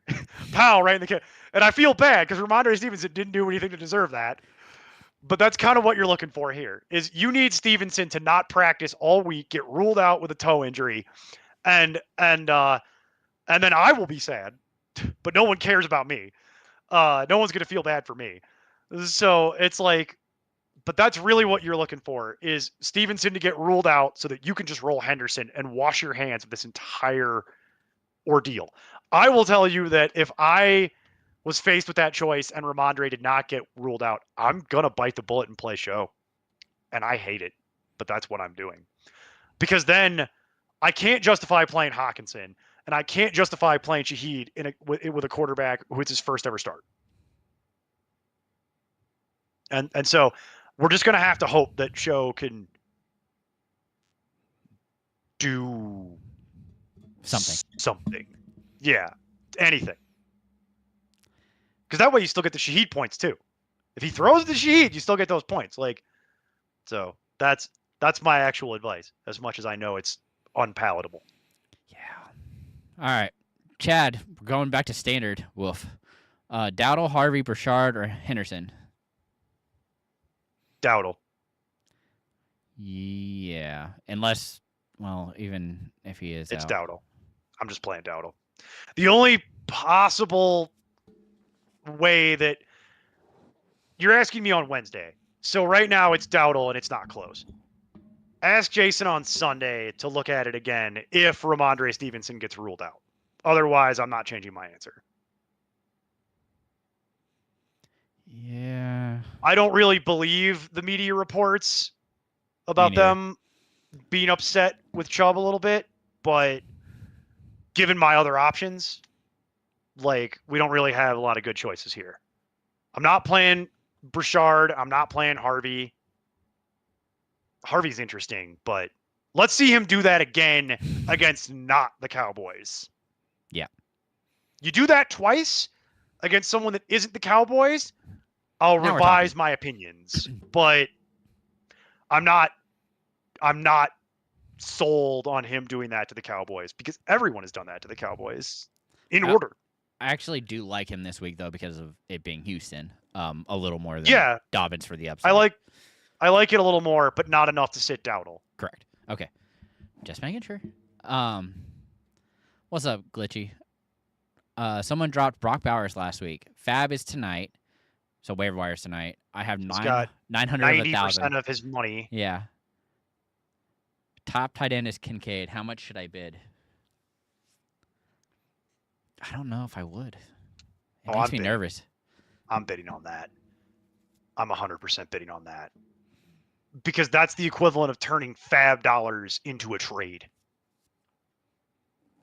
Very rare that you could pick something up off the waiver wire and then immediately either trade it or trade Kincaid. Okay, so You you don't said get many there's opportunities 4 like that have the same or more. Do they also need a tight end? Because if it's going to be a bidding war and you're guessing, I'm not blowing the wad. I'll tell you that right now. But I know I'd go 50% at the most. I'm calling it 500. So a little over 50%. Little over 50%. Okay. I'll put 500 on it. Is what I would do. Because I'm going to turn that $500 and one of those tight ends into something that I like more. That's my immediate next step. Is trying to trade probably Kincaid next week, not this week, next week. All right. Well, now we're back to start sits. Daniel Ward made it in early. Half PPR, pick 3. Wandale, Allen, Diggs, Montgomery, or Stevenson. Wandale, Allen, Diggs. Yep. Just sticking with it. Those are the 3 I'm going with too. PPR, Hunt or Bam? Bam. Hunt. Ew, you want to play Bam Knight? I do. Ew. Oh, that's disgusting. I know, but this you is the said last that time you into get a to do it, and camera. it's Dallas. Oh, you said that into a camera. Yep. There's like video evidence of it. Oh, man. You said you wanted to play Hunt. What are you talking about? That's just as dirty. Oh. And they released Michael Carter. Bam's more or less have the full job against Dallas. This is Amari DiMercado is going to score 3 times. We split that one largely for the reason I just mentioned, by the way, that I'm like not confident. Someone is going to light up Dallas, okay? Somebody. I just don't know who. Yeah. So that's kind of my issue with that. Someone's going to do it. I just don't know if it's DiMercado or if it's Bam Knight or if they just throw the ball to freaking Marvin Harris or Trey McBride. Trey McBride. There you go. Or if it's just Trey McBride scores 3 times or 4 times or some stupid number. You know what I mean? Like, that's the issue. I'm quite confident they're gonna score a lot of points and move the ball. I just don't know who's gonna be the primary recipient of it. I'll tell you the way I have it ranked, going with my gut, is that I've got it way more weighted to Harrison Jr. and McBride than I do to the running backs. But they haven't been able to stop the run all year, as we've gone over more than once on this show. So I get it. I just feel dirty about it. Yep. All right. Then we're Gross. picking a quarterback, tight end, and a flex. Jones. Auto-corrected for Jones. Sorry. Jones, Purdy, Murray, Jawan, Andrews, Bam, Dowdle, Dobbins, Tracy. It's Jones. It's Jones. That part's easy. Is it? Kyler's. I'm It's not close playing with Kyler. Kyler. You gonna play Kyler? Ugh. You It's hate the- Kyler. I know, exactly. That's how bad Dallas's defense is. And they're coming off the bye. I have Daniel Jones at 6, and I have Kyler Murray at 9, even with the incredibly good matchup. I'm not playing. I'm not totally sold on that idea. So we'll split that one, I guess. But I'm playing Jones, and then Jawan. yes, Okay. That one we can as agree ugly as that is, because that's not on. Does not happy. instill confidence. That's not happy. Not with Shaw. None of that is happy. Yeah, that's not a happy choice. And then you get to pick a flex. Tracy. Yeah, it's Tracy. Wait on that. Barely. Yes, barely. Barely. Whew. You came in quick on Tracy that just- one, but yeah. Tracy just barely edges out Dowdle. Okay. Glitchy. Pick 2 running backs. Bijan, Tracy, Hunt, White, Zach Charbonnet.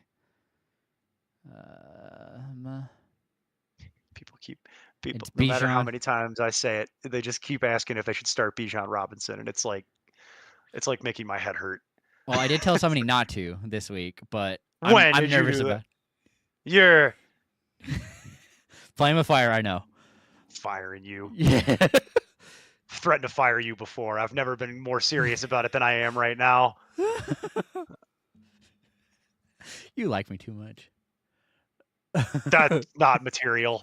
I've fired people I like before. This is a and business, or it pretends to be. And then Tracy again. According to the government, it's a business. Like it. That's okay. Anyway, joking aside, all sarcasm aside, okay. You're playing Bijan, And you're playing Tracy. and then and you're playing Tracy. Yeah, the rest of that can sit. The 2 wide receivers, Allen, Addison, Flowers, Wandale. Allen and Wandale. That's actually like they're all kind of the same. Yep. Going with the volume. Don't get me wrong. Flowers is awesome if they're throwing the ball. Yeah, But that's the 30% concern. of 18 is still 6. And if he doesn't score, you're upset. Yeah, I'm gonna roll the dice on it though. Okay. I'm gonna play Allen and Flowers this week. I'm gonna sit Addison and I'm gonna sit Wandale. And then, are you playing Bowers or are you playing Kincaid? That seems to be a popular pairing. I'm still going Kincaid. I'm playing Bowers. First game back, I think they make it a point to get him the ball. Yeah, fair. And then 2 flexes from any of that. At that point, I go Flowers, At that point, I add Wandale. and then I add Bowers. And at that point, I will play Addison. It's worth the risk at that point. Yeah, it makes me nervous, man. It all makes me nervous. The I know. Kincaid thing makes me nervous too. So it's like I'll do it this way. I would play Addison, but if you're afraid of that, then my next choice would be Kincaid because I know what I'm getting within a reasonable approximation. Yeah. Whereas Addison is like, of all the things you have, Addison has the highest ceiling and the lowest floor. Because who JJ. knows? Yeah. They could 'Cause go down JJ. early and they could just start hucking it. Yeah. It's JJ. Like that's what they're gonna do. So if they go down early, I'm expecting them to huck it. Limited sample, but that's what we've seen them do in the past. So if you're afraid of that and you don't want to risk the potential 2, then play Kincaid would be my next choice past that. But you can sit Hunt, sit White, sit Charbonnet.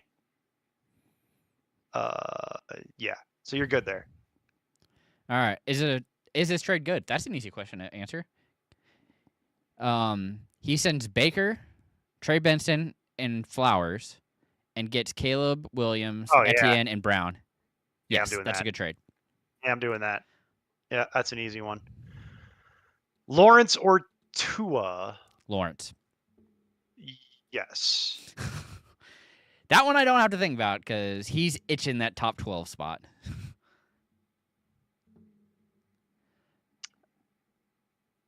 Gonzalez, I also miss the days of quality nicknames like the law firm and 60 Minutes and things like that.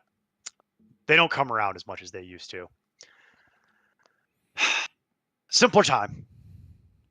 Simpler time.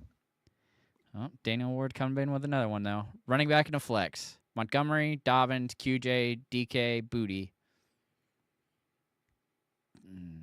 I think it's Dobbins and Booty. Yeah, that's I don't like either of my running back choices, frankly. Yeah. But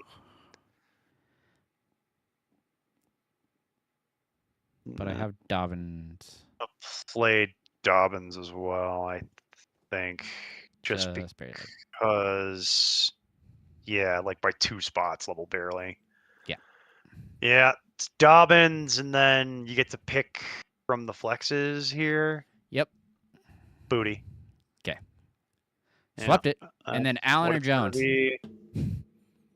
Oh, well, I mean, I got Josh Allen at 2, so I have missed one. they So. make it a point to I have Mahomes at 1. This is the game of the year. So this frequently is the game of the year when they make them play each other. So it's a playoff preview. So they go all out for this. Both teams do. And then Tamara, no, you're fine. If you want to, if you want to do it, you are very we really enjoy our conversations with everybody. It's never a waste for us. Yeah, honestly. You're fine. If you want to pay up for that, I got no issue doing it. We'll take it. I just don't want you to be disappointed. Yeah. Because we've never done it before. So the issue's not really on my end. I'm just warning you. Like, we've never done a vampire one before. I'll do it. I just don't want you to be disappointed. Like if it comes out and we're like, yeah, that was kind of not great. Just based on the idea that I've never had to do a vampire one before. We have a format for these, and vampire would cause us to have to throw that out the window a little bit, kind of go off book. So, there's an expression for that in Latin, which is caveat emptor, which means buyer beware. Yeah. Nice. She did get another trade offer though. That's gonna be that's gonna be a no from me, dog. Yeah. It's gonna be a no from me, dog. Not even close. Yeah. Not even close. They're not even on the same planet. Nope. That would be a no and possibly a snarky response, depending on how I was feeling that day and how much time I had. Yeah, probably something like sit and spin would be my go-to on that one, but that's a little more mean than snarky, but sure. Like, it's just outright mean. Like, well, they offended me. All right, that's what that came down to. You offended me with this offer. Yeah, it's not a good offer. It does come across like they think you're stupid. Yeah. So there is that, like, which I don't like. It does come across like it's a little bit of an insult, where it's like, boy, do you just think my eyes and ears are painted on? Like, no, I'm not giving you my rookie just because he got hurt so that I could take your 30-year-old running back and a useless 3rd-round pick. Like, get out of my office. Like, don't come back. Like, frankly, go bleep yourself. You know what I mean? Like, but I'm not telling people to sit and spin. That feels aggressive even for me. It's not dirty, it just feels really aggressive. Like, even for me, man. Like, a simple go F yourself or a middle finger would have sufficed. Like, okay. Well, Daniel wants to know that he wants us to know that he rosters Kincaid, Fannin, Harvey, Bam, Spears, Woody, Dowdle, Pearsall, and waivers have DK, Ertz. Nah, I'm just gonna stick with what I have. I concur. Okay, yeah, another one. Sorry, we already did this. You have to go back. We talked about this one earlier. No, I'll just make it super simple. Go accept that trade. You don't need You are literally trading waiver wire fodder and Kittle for a RB1. That's not a hard one. Just do it. I would do that right now. I would do it immediately. I would turn this off and go do it. Like, that's literally, I don't say that lightly use a because you're separate literally screen. taking, I'll yeah, turn this off. get on your phone, watch this and get on your phone and do it. But like, yeah, just to reiterate, you should absolutely take that deal unequivocally. There should be no hesitation. You don't need both Kittle and Warren. You're set. There's no reason to have both. You hit the lottery with Warren. He was everything you hoped he would be. You can trade Kittle, and Vidal is nothing. Vidal is waiver wire junk that you picked up, which you are trading for a $20 bill. I cannot stress more clearly that you should immediately go do that deal right now. Thank you for coming to my TED Talk. Tamara, I want to do both now and in spring. All right, then 3 and 5, so I don't even have a hit 'em chance up. anyway. Whoa, 3 and 5 is not out of it yet. If you want to do both, the door is open. Like we're here. We have time this weekend. We got time. We're already gonna have to sit down and do them this weekend anyway. Okay, so like we already have some in the queue for this weekend. So get on the bus. Like if you decide you want to do it and you want to do it now, do it now because we're the phone lines are open, as they used to say. And if you want to do it in the spring, we will just do what you did. DM us, and then we'll turn it on. And then honestly, we were talking about turning it on for Dynasty anyway, literally because you brought it up. So we'll probably have a window for Dynasty where we'll turn it on. Like, so it's, you're good, but you know how to get a hold of us. Just DM us or at us in the Discord. We'll turn it on. Like, we have no problem turning that on. And if you want to do one now, we'll do one now and we'll do one in the spring. It's fine with us. We're open for business. All right, so Daniel doesn't trust me. Rude, but he's got to cut one to get Purdy off of IR for Njoku, Quentin Johnson, or Downs.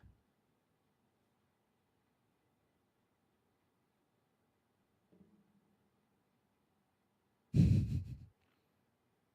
feel like I'm being baited. My answer. I pretty sure I told him to cut Ertz. But yeah, that's kind of what. Then it would be down. No, but hang on. So hold on, because that's what I was gonna say. Okay. Without having read any of that, like that's what I was gonna say is why don't we just cut Ertz? Because he needs him for Njoku's bye. Which is now. Yes. Literally now. That's not a question. It might have come across like a question. It's not a question. Like it literally this week. I know this. I don't have to look it up. Like it's so. My answer is gonna be just cut Njoku. Who cares? He's on his bye. No one's gonna pick him up, more than likely. Bro, I've seen people cutting Fannin because he's on his bye. That's a mistake. Oh, and he has Jawan Johnson on waivers. Sorry, I just saw the next portion of that. Andrews, Jawan Johnson. Just cut Njoku. Yeah. Cut Njoku. That's the right answer. Just cut Njoku. You don't need Njoku. Just cut him. You can replace. You can either want to get rid of QJ. I know you do, but it's not gonna. Yeah, but if you cut QJ, okay, he will get picked up. Easy way to do this, Daniel, for future. You probably know this, but just to reiterate it, the answer to this question usually, like 95% of the time, is the thing I'm gonna cut still gonna be available in a week? What's the most likely answer to that question? I think it's Njoku. I think if you cut Njoku, he'll still be there on Tuesday when we come back around. What are the odds that someone is going to go pick up Njoku and hold him through their bye to the point where you won't have the option to try and pick him up next week? Versus QJ or Downs at wide receiver. They're probably gone instantly. Like instantly. Because someone's going to be screwed at wide receiver and they're going to go pick him up. So I would cut Njoku. You already also have a replacement tight end, and let's be real, bro. You really only need one tight end. Most of the time. Maybe two, depending. But like, yeah, and especially given that Andrews and Johnson and all that's still available, don't worry about it. Yeah, so play Shaw. Camera. Play Shaw. Back That's what to I it. would do. Go back Also, to because if Shaw. you do win, I would lord that over him That you beat him with until Shaw. I was sent to marriage counseling. Like I would literally lord that over him for the foreseeable future that he lost to Tyler Shaw. That's I don't even care if it's the reason. He was on the roster. Like I would lord that over him until I was literally hauled into a marriage counselor's office. Probably explains a few things about my past. All right, pick all one. right. So it's a wide receiver 2 and flex? That's confusing.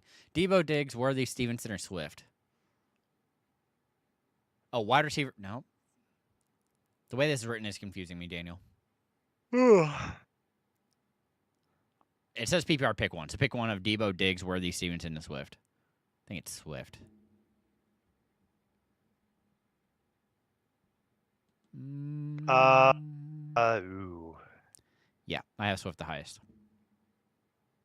Yeah, I doubt anybody's going to do better than that. But just for the sake of, I think play Diggs Swift. is the next closest one. It's Swift and then it's Diggs. Okay. In order, it would be Swift, Diggs, Worthy, Debo, Stevenson, something like that, neighborhood of that. But Swift is one, and it's by a considerable amount, actually. Daniel Ward, PPR, Spears, Hubbard, or Pirine? Spears.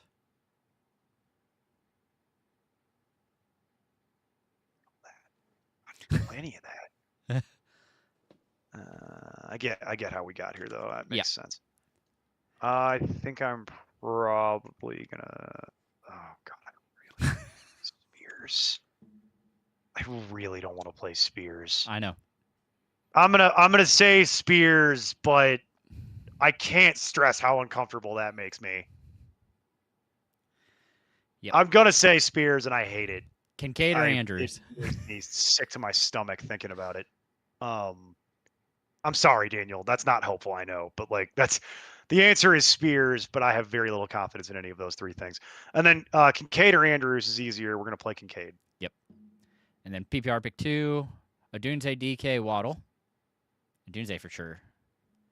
I think Odunze, and then it's close. See the thing about Waddle. The thing about Waddle is that he's like really talented, but he plays on a terrible team. I'm gonna go with and it's on Thursday. So I have it as it's close. I have Odunze at 8, I have DK at 12, and I have Waddle at 14. Yep. I'm going so Odunze and DK? Yeah, Odunze and DK. But it's really close between DK and Waddle. But I'm gonna sit it's Waddle. All pretty close. The tiebreaker is the Thursday night, to be honest. Yeah. Gadsden or Theo? You're just gonna play Gadsden? Yeah. Yeah, I'm playing Gadsden. You're probably just gonna play Gadsden, like, for the foreseeable future. There's very few things at this point, given how the position of tight end actually works, that I would realistically be sitting Gadsden for. But that's because tight end is a tire fire, as it is every year. Also, for those who were lucky enough to pick him up in week 5 when I said to, congratulations. Yeah, but they didn't start him for like 4 of those weeks. He's been sitting on the bench. Tamara, don't feel dumb. The key is, even if you feel dumb, to not tip your hand to the other people that you don't know. That's the hardest part, because the people that play Dynasty, if they figure out there's somebody that doesn't know what they're doing, like if they see a really bad trade or something, it's like piranhas. So you want to play that close to the vest as you're learning. And don't feel bad, because everybody I know who starts Dynasty, myself included, has made some sort of hideous trade early on, because they just don't know. They don't know about all the other stuff. We just had to do a roster resolution for somebody else, for Aaron, actually, in the Discord, about Dynasty, and he's new to it too. And I had to sit there for like 15 minutes and lay out the parameters for how Dynasty works. Because it's very useful. It should be a video. So much different. Yeah. It's so much different though. There's so many additional things you have to know about how to evaluate players that don't come up in redraft. Like they're just not really relevant in redraft, but they are incredibly relevant in Dynasty. And if you don't know the unwritten rules of Dynasty, which no one does in the beginning, and no one's just going to tell you. Candidly, I'm only telling you because people are paying me to tell you. You know what I mean? Like I wouldn't tell people either. Like it's my knowledge that you had to learn. No one wants to tell anyone that's new because. And he's not going to say it here either. Well, why do you get free stuff? Yeah. You know what I mean? Exactly. Like I had to learn the hard way, like everybody else did. So it's like, but for money, we'll sit down and explain like this is all the stuff you have to factor into Dynasty that just really doesn't come up in redraft at all. But it's all really useful stuff. Like it's all like because I'll give you one for free. The website Spotrac is your friend. If you're evaluating trades in Dynasty and you're not consulting Spotrac, I let him talk for too long. You're already doing it wrong. How do I mute him? Can I do that? I can teach you how to use the penalty box one day. The whole feature I had added that we never use. No, I just hit mute and then you're done. All right, I could leave. I'm getting hungry anyway, man. I can get out of here. Like I'm good. I can go have dinner. All right. Jason could do this show by himself. Jason could do this show literally in the closet. I've done it in a car. Does that count? DJ Moore, yeah, Franklin. But yeah, don't feel bad, Tamara. Dynasty is like a learning curve. Yeah, and it takes. And then DJ Moore, Franklin. Hang on. Still pretty sure it's more. Yes. Okay. Yes. And correct. You should do both, Tamara. You're gonna just hang that all over him, tell him forever how bad he is if that happened. So that's what I would do. I would get hauled into marriage counseling though. Oh, so Glitchy, I guess, is changing the trade. Send Baker, Flowers, Benson, White, and get Caleb, Brown, and DK. So he lost Etienne and replaced it with DK. I don't think I like that. I mean, yeah, I would do that, but I don't know that the other person's going to do that. Yeah, I still want a running back coming back unless you're just absolutely stacked, which you might be. I would take either of those deals. If you're asking me which one is better, I prefer the second one marginally, but that's because I'm assuming that you have good running backs. If you're willing to even entertain this deal, I'm assuming it's because you have good running backs and you're weak at wide receiver. So I would do that. I don't know that the other person's going to do that. They would have to be screwed at running back to do that. Okay. If I was the other person, I don't know what my team would have to look like to entertain that trade. Yeah, you're fine. You got Bijan, Tracy, and Hunt. Like you're fine. Like I would do it. I just don't think the other person. I don't see why the other person would accept that deal, but I can't see their team. You can, so I trust you.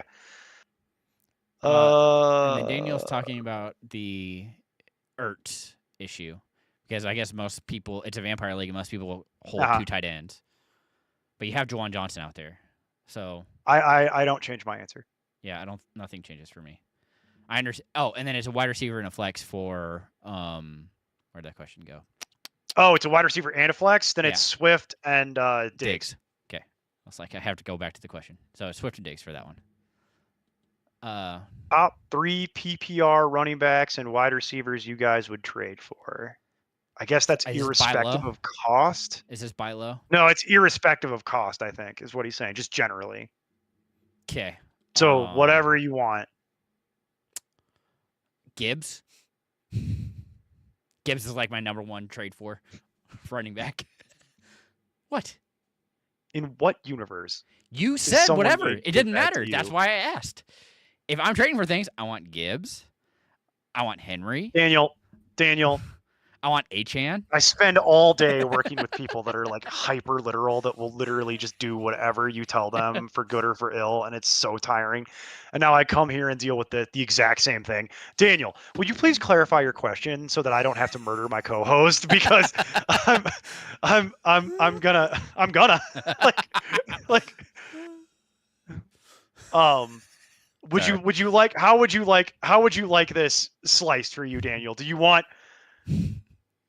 all encompassing across the pantheon of all players, irrespective of like whether or not it's realistic? Or would you like are you looking for like buy low, sell high candidates, please? Yeah. I know you're out there. I know So you hear I me. think the more basic one, if we're doing that, Judkins. Judkins is my buy now. That's okay. All right. That's a real conversation because that's something Okay. you could actually do. I agree, by the way. Judkins is a really great trade target. He's got a fantastic schedule, uh, basically from now till the end of the year. And they got nothing else that isn't Judkins and very limited other crap. So I am also on the Judkins buy low, people scared about the injury thing. I'm not giving up for people who've been here the whole time. I'm not super thrilled about giving up Ashton Genty to do it. But if I can get Judkins at anything resembling a reasonable price, I'm in. I'm in on that. Jalen Warren. Jalen Warren's another good one. The similar type of deal that we've seen enough at this point, right?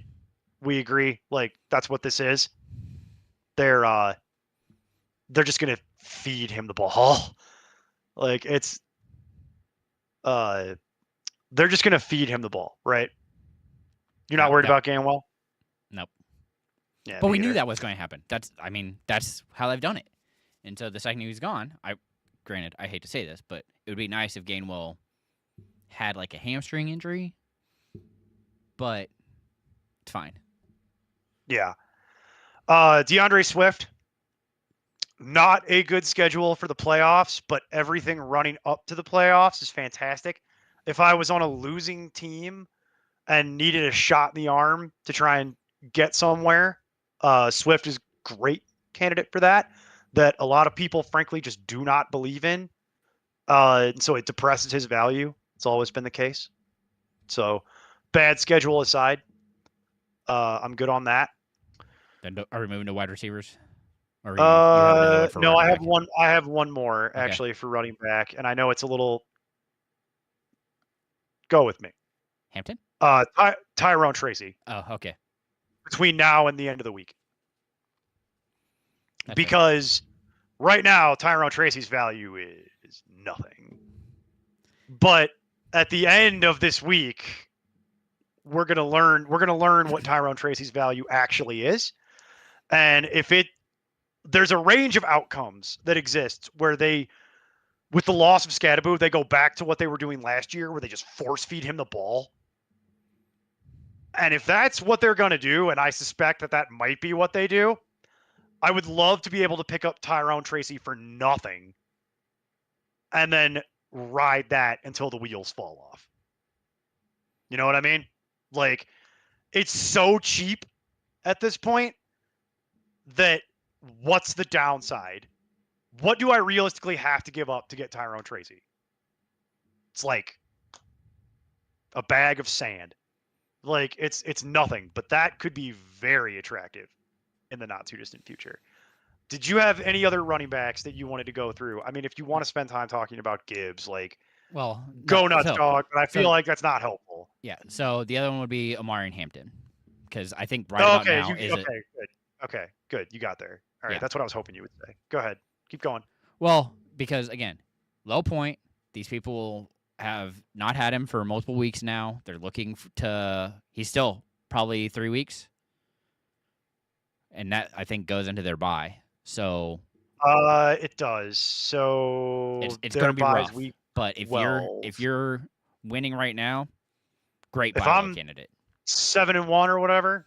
Yeah. 6-2. That's a great choice. Stash him in my IR slot. Wait for him to get reactivated, and then I have a running back for the playoffs to unleash on people. I just don't see the point in sitting here talking about, I want to trade for Bijan Robinson and Christian McCaffrey and Jonathan Taylor and Jahmyr Gibbs and Devin. No kidding. Shocking. Shocking that's something that people would want to trade for. You know what I mean?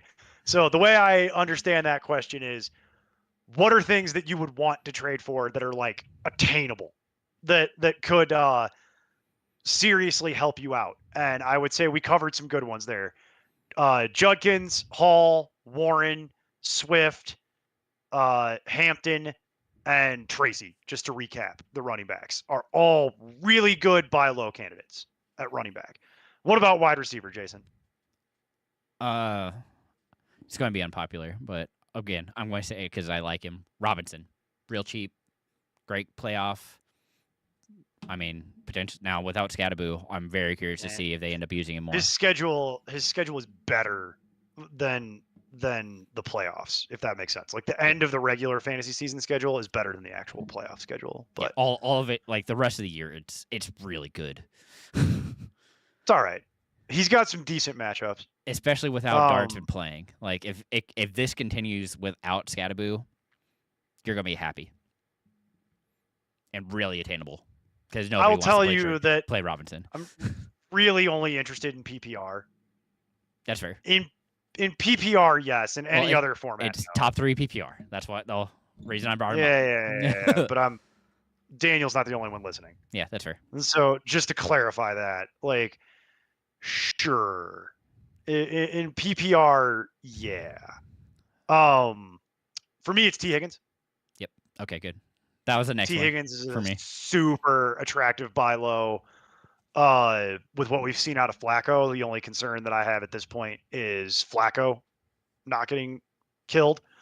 And the good news about this is that they're buying week 10, so you can wait and still get it done before the fantasy trade deadline in most leagues. So Higgins is pretty high up my list this year of things that I'm interested in. And their playoff schedule is incredible. Yeah. And then this is one Neil won't like, but Ricky Pearsall. Because again, if you're at the top end and you can wait, that depends on the price tag. Yeah, I don't think it's going to be much because I still think he's dirt cheap, then I'm fine with it. I still think he's a couple weeks out. Yeah, if it's cheap, then I'm good with it. And people are going to be real fed up with him, the fact that they haven't been able to use him and they don't. Yeah, or their team is literally terrible, and they'll take whatever they can get that they can use now to avoid getting eliminated. So I like it.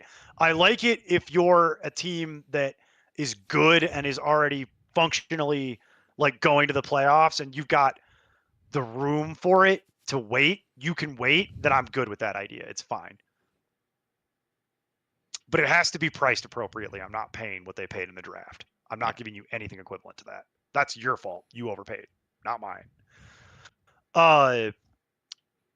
So going up the page a little bit again, DK Metcalf. Yep. Going to be a little bit more expensive, but DK Metcalf is like, it's everything you hope it would be at this point, within reason. You know what I mean? Like they have the easiest schedule for wide receivers during the fantasy playoffs. Number 1, baby, is the Steelers, and they're going to throw it to him.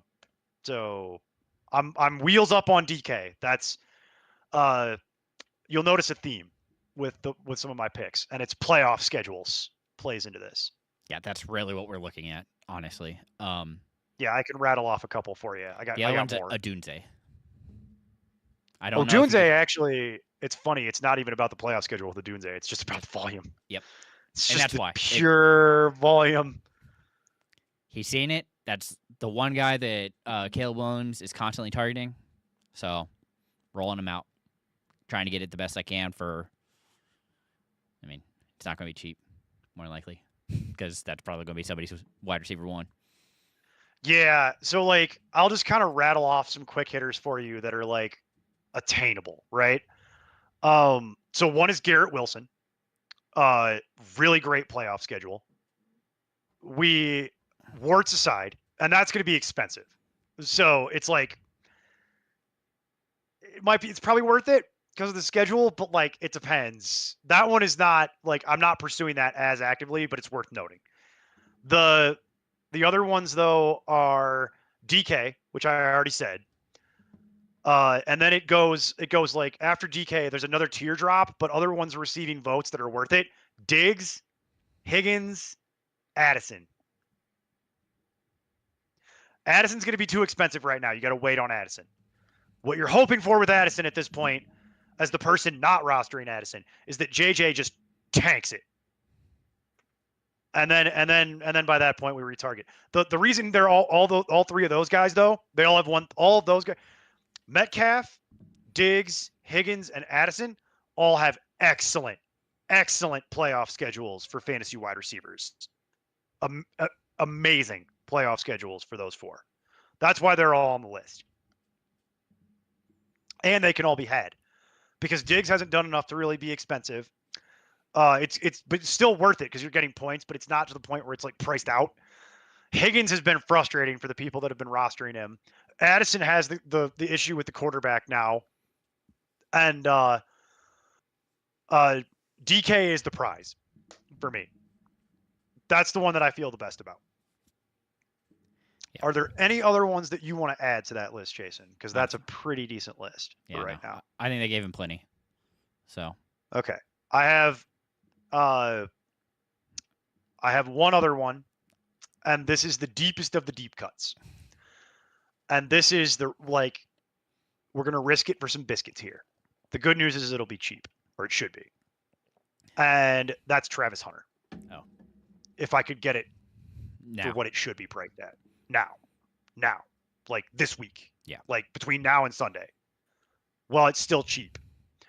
Because I'm not a big believer, for those of you, I don't listen to what coaches say, and we've gone over the reasons for that for a long time.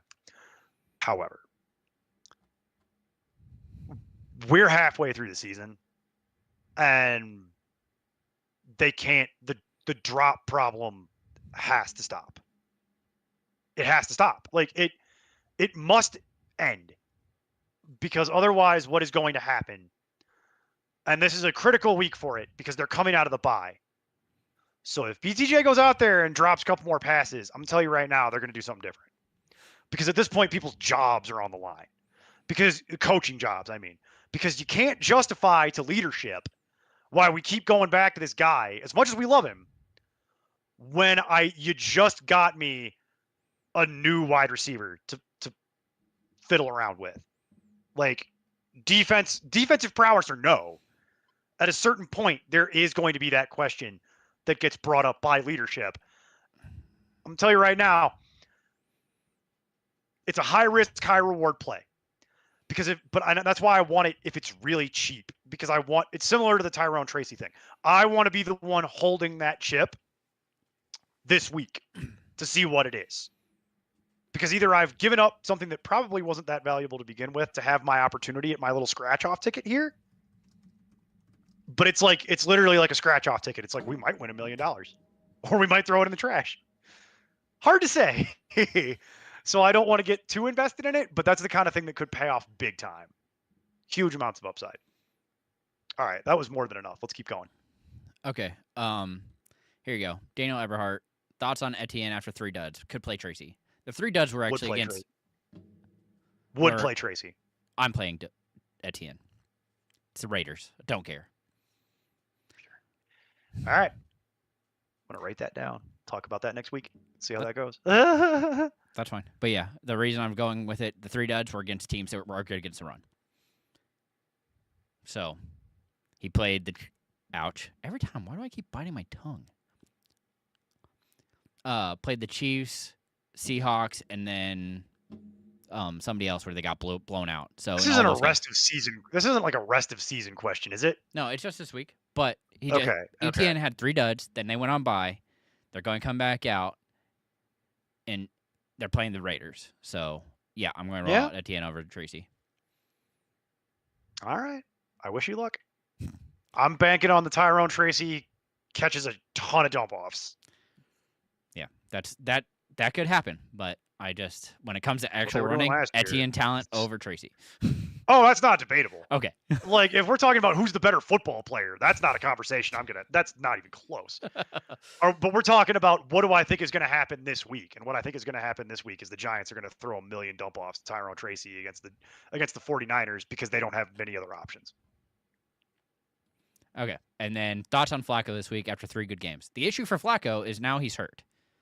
Yeah, that's the problem. No, it's not a Flacco level issue in terms of anything other than he has an AC joint injury On his throwing arm. and that's why he went into the locker room at the end of the game last week to go get evaluated, was because he has an AC joint injury, and they want him to start, but they're not going to start him if he can't get cleared by their medical staff. They're going to put Browning in. They've already talked about this all day today.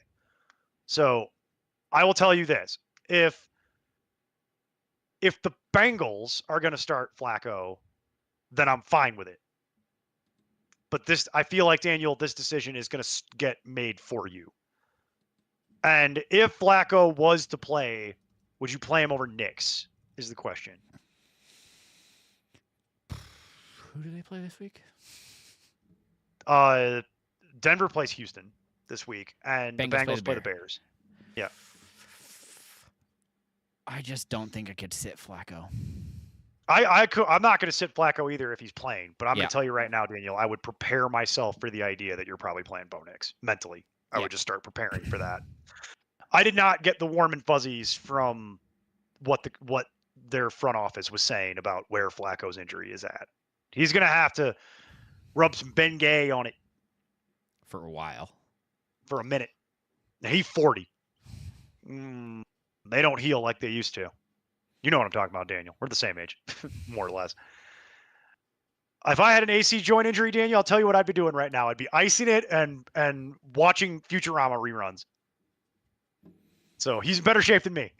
All right. If Purdy starts, would you start him over May? No. Nope. No, I would not.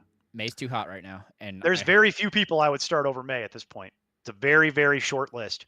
It's basically Patrick Mahomes and Josh Allen this week. Not even rest of season. I'm talking about like this week specifically. There's like 2 people that I would do. I still think I have him at 5. I might have put Herbert above him too. I did. Really I have Herbert. Just barely above him. I know some people were saying Lamar. Nope. You guys, y'all have fun with that. And then Daniel came back and told us Judkins. Yeah, we're good. We covered that extensively, and shocking. Also, Pittman for Ferguson is haunting me. I wouldn't talk this about time that. Of year. Wouldn't talk about that publicly. we covered that privately, Daniel. Privately. That's a private conversation. We didn't talk about that on the show for a reason. And then Gonzalez was saying that Jamar Chase for the Sun God would be fair. Well, of course. Like, there's obviously trades that you could do to get the top end guys, but like, do you want to? I cannot stress to you how many trade questions we get asked and how few of them are around the top end blue chip players. That's not really what we're normally asked to tackle. Like, and there are trades that get done with the top end players, but this time of year, by the way, fantasy trade deadline coming up in a couple weeks, for most leagues. Which also means fantasy trade deadline is coming up in a couple weeks. Thank you, Jesus. I know you're more excited for that one, but yeah, it's my favorite holiday. It's a holiday for me and for Steve. That's my holiday is the fantasy trade deadline, the day after specifically. As much as it's just exhausting, Jason. You know this. Like, we get asked so many fantasy trade questions that it's the same back and forth, where it's like, I need to know this information. I need to know this information. Because it's like, we're getting better at educating our audience around like what is necessary. Because I've noticed it over the years.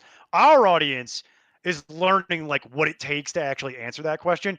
But when you're dealing with the general public, as I'm sure you guys can imagine who are watching this, I live in this world, and so does Jason, where when you deal with people in the real world and they know about, you just get a lot of phones handed to you and just like told like, hey, what do you think about this? And it's like, God damn it. Like, it's just like, I'm at the bar, man. Like, I don't want to deal with this all night. Like, and then I feel bad. So I usually will answer the question. But it's hard when you're like put on the spot like that. So it's like when the trade stuff settles down, it makes our lives a lot simpler. So but yeah, that's coming up in a couple weeks. It's like I forget when it is this year exactly. It's like usually around week 10, 11, 12, depending on your league, something like that. I forget when the sleeper one is. I'll look it up here while we're talking. But Jason, I think we covered it, man. So I think we can go to start sits of the week, and then we can keep moving. All right. Well, my quarterback start of the week should not surprise anybody. It's Sam Darnold versus Washington. Again, coming off a bye, well prepared. He's continued to put up solid numbers. I'm not scared of it. And if Jaden Daniels is back, even better. This game gets more competitive, and I'm all for it. I don't know why people just continue to disrespect Sam Darnold at this point. He's playing very well. Would you like the answer to why people continue to disrespect Sam Darnold? If you want to, sure. It has to do with the years of terrible tape. The years of terrible tape. Nothing to do with the horrible teams that he's played on. Okay. No one remembers that. Do you not understand how people remember things? People don't remember the reason why. They just remember the thing. If we're lucky, they remember the thing. I endeavor to not talk about politics. That's the issue. And also the fact that the seeing ghosts thing. That will outlive Sam Darnold unless he wins a Super Bowl. Like, he will literally have to win the Super Bowl to erase that soundbite. And even then, it will follow him for the remainder of his career and a long time after. So, is that fair? No. Is that how it's going to work? You betcha. Yeah. By the way, my answer is Jared Goff. The golfer. Did you see what Herbert did to Minnesota? Get ready for that again. Minnesota's secondary is terrible and has been for years. And that is not going to change this season. By the way, I did look it up successfully. The fantasy trade deadline for Sleeper, unless you manually adjusted it, is at the conclusion of week 10. 2 weeks. Nice. 2 weeks. So it is the conclusion of the Monday night game in week 10. Now, you have to check your league because ESPN will have a different standard trade deadline, by the way, because none of these are consistent. And there's always the chance that in your league, the commissioner picks something different. So you will want to confirm that in your league. But we are getting to that time of year when we start getting to the trade deadline. Actually, given the fact that we play until through week 14 at this point, I wouldn't be opposed to moving that back a week and letting people trade through week 11. I think the issue becomes that then you're kind of getting into Thanksgiving. Yeah, that's the issue, is the Thanksgiving stuff. So, okay. Nah, that's a shame. Quarterback set of the week. I'm cheating. Kind of. Going to go Matthew Stafford versus Saints. Because I'm really nervous that they're going to run the ball. That they just crush them with their run game? Yeah, or defense. It's possible. I'm real nervous about this game just being like a 40, like the Chiefs did, but to the Raiders. I'm nervous for that to happen. Yeah, and mine is Jordan Love versus Carolina for a similar reason. Yeah. Which is that they just crush them with Josh Jacobs. And Josh Jacobs scores 3 times. And Jordan Love just doesn't have to do anything. Because I'm not expecting Carolina's defense to put up much resistance, to be honest. Gonna be Bryce again. They got that going for him. Yeah, maybe. It'd help. How'd Andy Dalton do? Yeah, hurt his thumb. How'd he look? Oh, is that what the problem was? Or is that he's been washed for 3 years? Oh, yeah. Or is that the bigger issue? Yeah. The beige water pistol himself. All right. Running back, start of the week.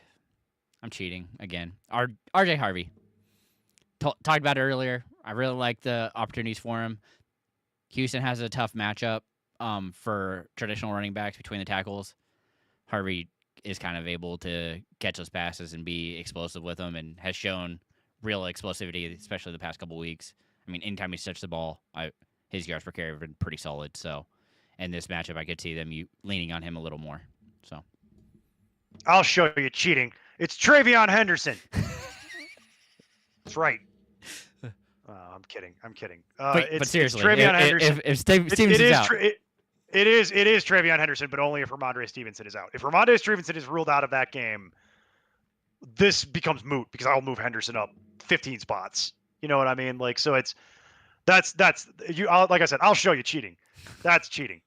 If you want a non-cheating answer, it's gonna be Kyle Monunganai. I understand the terrible 2 that he put up, and so this is really an if you're desperate thing. This really shouldn't be start of the week, and it should really be this week. It's more like if you're desperate, and it'd be Kyle Monunganai against Cincinnati, because Cincinnati's run defense has been pathetic. So that's not really so much a start of the week as it is like an if you're desperate. So Henderson's the start of the week, but because that's a cheater pick, Monunganai is a much more real. That's a man's pick. It's got some hair on it. and it gets even worse if Flacco's out. Yes.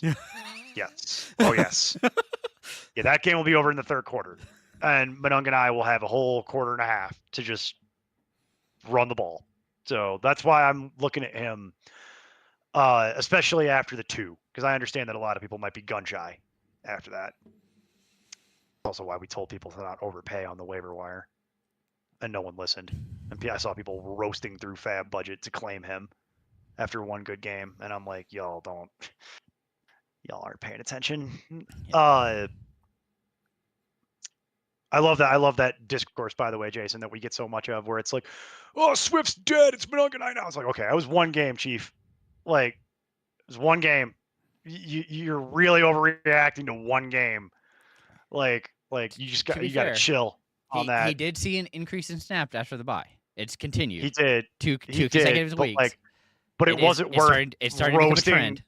It wasn't worth roasting 33% of your Fab budget no. to see that, though, is my point. Like, you want to put $5 on it? Great. You want to roast a third of your Fab budget? No. Those are two different things. Poor Daniel. It's almost like we told you this might happen. Oh my God. Sorry, man. Who's your sit of the week?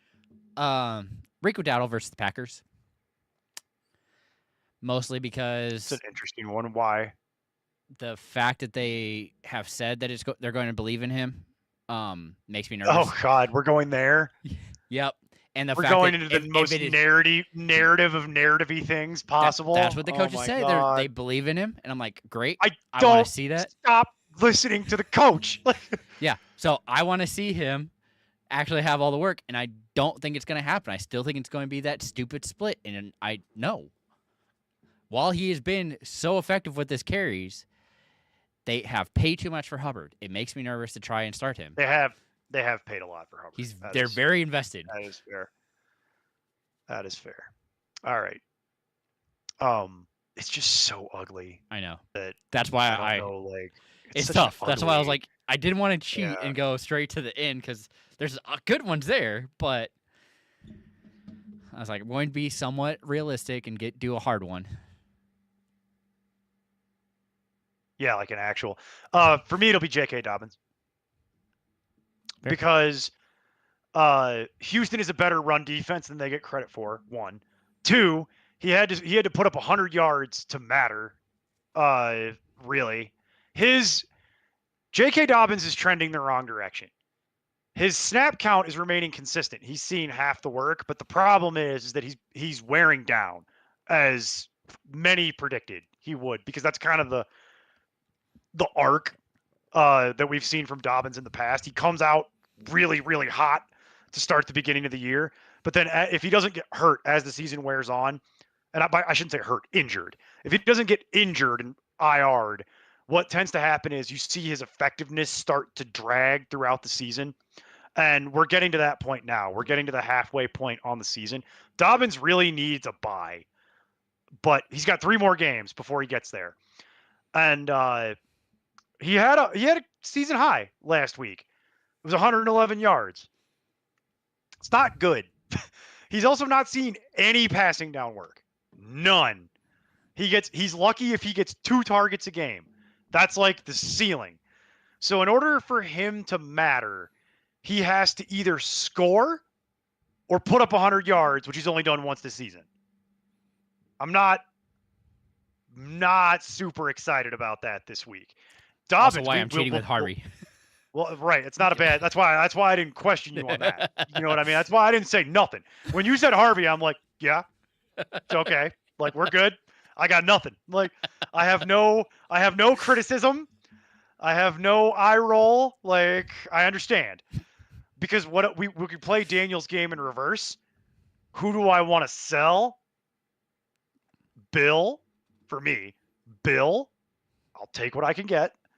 I want off, and Dobbins. Dobbins is one that I would like to get rid of now. Coming off the 111-yard game. Let's just move on.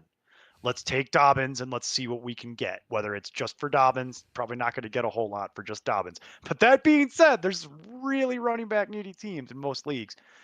And the other side of it is, what could I staple to Dobbins to get something that might matter? So I would like off, please, because I am starting to notice the same thing you are, Jason, which is Harvey is kind of like, he's getting to the point where I think a lot of people were expecting him to get to at some point, which is he's slowly starting to like take over some of the more meaningful work. He gets the passing down work now, and he's starting to get more of the rushing. He's only getting 50% of the snaps, but he's kind of getting what I want in PPR. Yep. So, well, and like I normally said, we're getting to the second half of the year, and this is when you start seeing those rookie running backs have a good grasp on the game plan. They have picked up the skills to be back there more, and so they can be out there on. What do you mean? Is they can be out there and pass pro without someone dying? Yeah. So that's part of it. And so they have to learn how to do that. It's a learning curve, so you have to take it when it's there. Well, yeah, because again, we talked about this previous show. Like, Dobbins is a pretty good pass blocker. Yeah. Like, so that's part of why.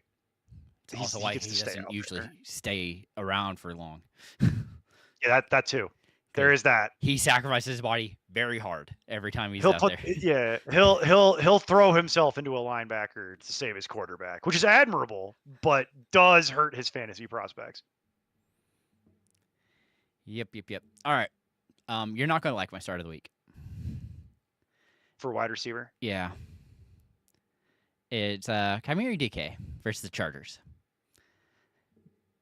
Since Ridley's been out, it's the volume, and the Chargers always get beat by at least one. And so with how explosive he's been in those long bombs, that's all it's going to take. I mean, if he's seeing 8 targets and he gets 1 for 50 and a touchdown, that'll be fine. That's a great flex for you. The only reason that I'm not mocking you for that is because I know my team. Because he saw that's a given. but it's the 90% snap share. Yeah, he's running because the most snaps since Ridley's been out. Well, that's pathetic sample size. I understand. 2 games. Because in week 7 he only ran 60% of the snaps, and that was with Ridley hurt. It was literally last week was the only time they ever put him in full time, and it was a reward for what he did on 60% of the snaps. Yep. So I could see that going forward until, well, phrase that differently. I could see that until Ridley comes back. Yep. And then I don't know what the hell's going on. Yep. I still stand by there are no viable Titans. The DK thing, it'd be luck. Yeah. It would be very much luck based is what that would be. So I'm not super excited about any of that.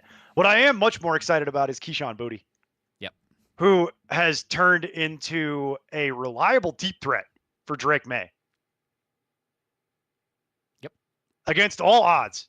like, I don't even really like Keyshawn Boutte, the player, to be honest with you. But when you're playing 75% of the snaps with how hot that team is, it only takes one.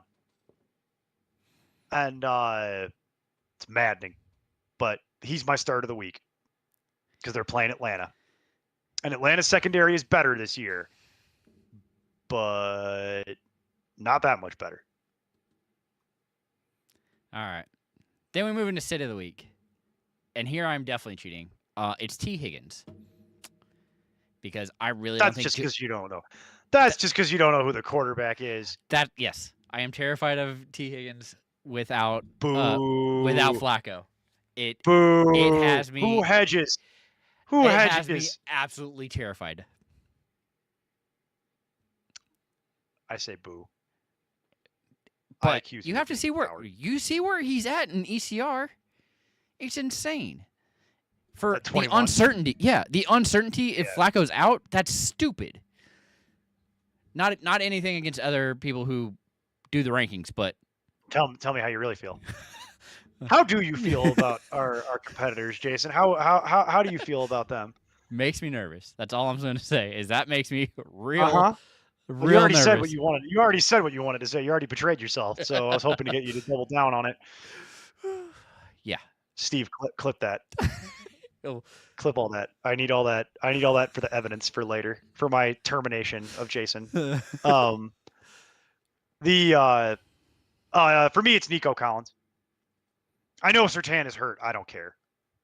I would feel even better about this call if Surtain was playing. Even with Surtain not playing, I'm still not. Don't feel good about it. They got Nico Collins at 17 in the ECR. Yeah. Against Denver. Yeah. No. That was the other one I had right there. I was No like, way. I'm real tempted to do it, but no way. Am I co-signing that? I will say, Higgins looked good. Jaden Higgins, that is. Yeah, he did okay. Pretty good. Did okay. I was a little frustrated with the Knoll usage. Oh, I was more frustrated with the Hutchinson usage. Oh yeah, that was wild. That was wild. What is going on? Xavier Hutchinson out of from nowhere. the top rope. Yeah, and then Schultz got hurt instantly. Yeah. That was great. It was very predictable. It was a very predictable thing where he went out there and then caught like one pass and then got whacked and then went down. And I feel bad because it's not his fault. It's just we jinxed him because we recommended it, one. And then two, that's like the third time that's happened. Yep. In the last couple of years. So when we've gone really hard on him and he's just and then just dead. God. It's our fault at a certain point. I know. I'm sorry. Continuing to go back to it. So before we go to the wheel, I'm actually going to throw out one more name because I'm nervous on it. Chris Olave with show.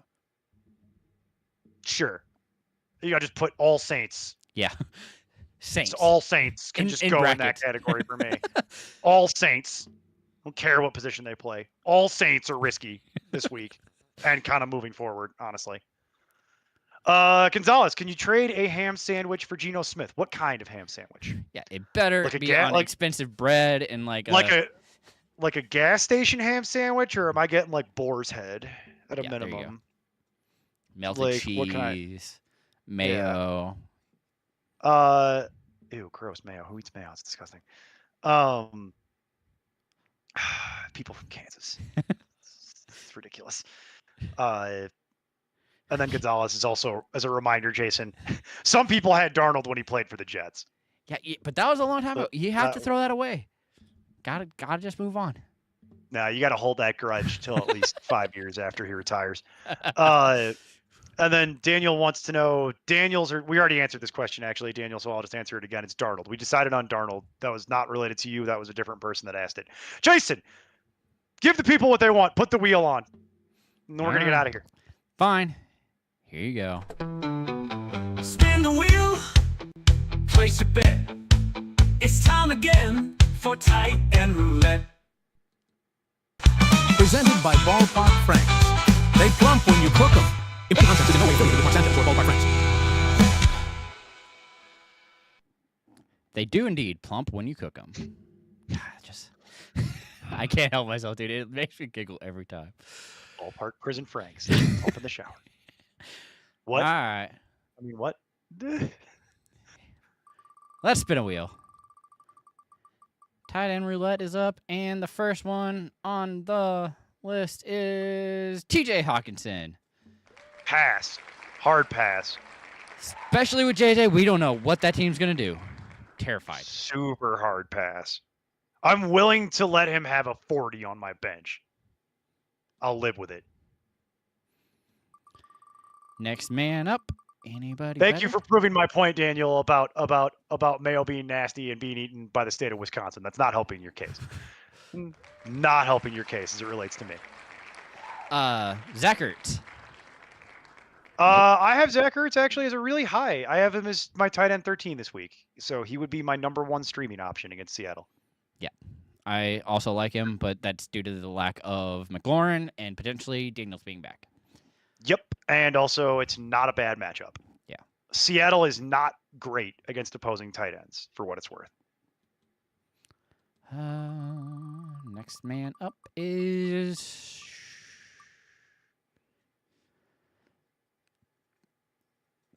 Theo Johnson. It's a decent streaming option. Excuse me. It's a decent streaming option. It's not my favorite. He Right would in the be middle. my like 3rd or 4th choice in terms of streaming options, depending on how you feel about certain other players that we'll probably get into. Not a big Theo guy this week. I think they can win that game with other stuff. Yeah, but If they're going to win it, which is highly debatable. definitely more up in the air than we were expecting it to be. They might just get pounded by Christian McCaffrey and then the game's over at halftime. And then Theo Johnson will probably have a great game. But if it's competitive, which it could be, it's hard to say. Next man up is Hunter Henry. No, not this week. Atlanta is great against opposing tight ends. They have one of the best defenses in the league against opposing tight ends. Do not play Hunter Henry this week. Oh, come on. Give him to me, because it's the one thing. Nope, not going to happen. Evan Ingram. That is my 2nd streaming tight end option this week behind Ertz. I am warming up to Evan Ingram. It's not sexy, but he's been consistently getting usage, and he's been putting up 10 points on average the last like 4 weeks in PPR. So he's just repeating 10s. Yeah. Pretty and good for he's- streaming. He's playing more, which also has been helping. He's playing more. So I don't love that they signed Mercedes Lewis. That was the thing. Although I was going he's to there- see if you saw. He's I there was to like, block, but he's there to block. I They know, but explicitly said he's there to block. if he makes it to the And he's active also on the- roster, He's also on the practice squad too, so there's Yeah. that. I did notice it. I found it funny. He would be the like the Oldest. 3rd oldest player. yeah, but it would be Was the he- oldest tight end to ever play a snap. Oldest tight end, that's what it is. He'd be Yeah. the oldest tight end, but he'd be like the 3rd oldest player to ever catch a pass if he caught one. Yeah. Behind like Jerry Rice, and I forget who the other one was. It's Forever. crazy. 40. Yeah. It's crazy. Okay, and the last one, of course, is I gotta Jawan give Johnson. that man. I gotta give that man props. That man, what a conditioning program. If he actually can get to the active roster. Well, what a conditioning program. I would love to know who that man's trainer is, because I don't even need to get in that good a shape. I just need to like add a little bit of muscle. I'd be great. I'll pay that guy whatever he's worth. What was the last one? I'm sorry. What was the last one? Jawan Johnson. Not this week. I'm actually okay with it Not this for me. week. He would be my next one after Ingram. I need Show to tell me, except in weird outlier situations like Tamara, I need Tyler Show to pass.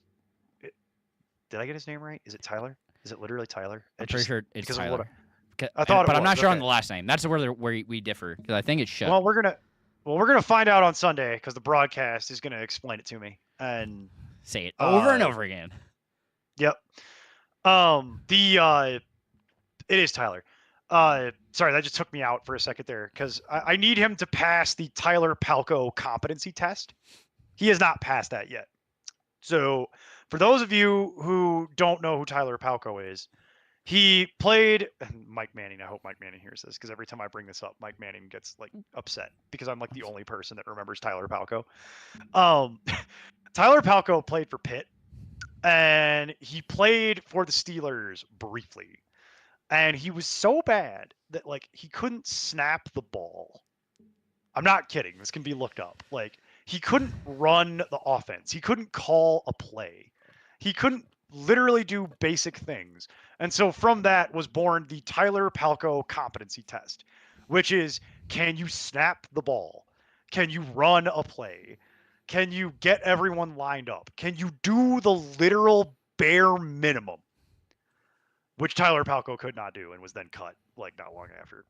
But I will always remember that those like 2 games where they were trying to make Tyler Palko a thing, because it was so memorable to watch someone get out there and not be able to run the offense at all.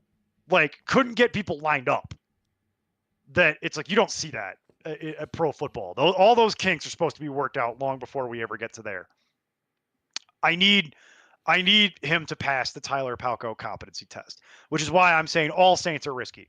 Because Jason, if he can't snap the ball, you know what I mean, then none of it matters. So I need him to prove that to me.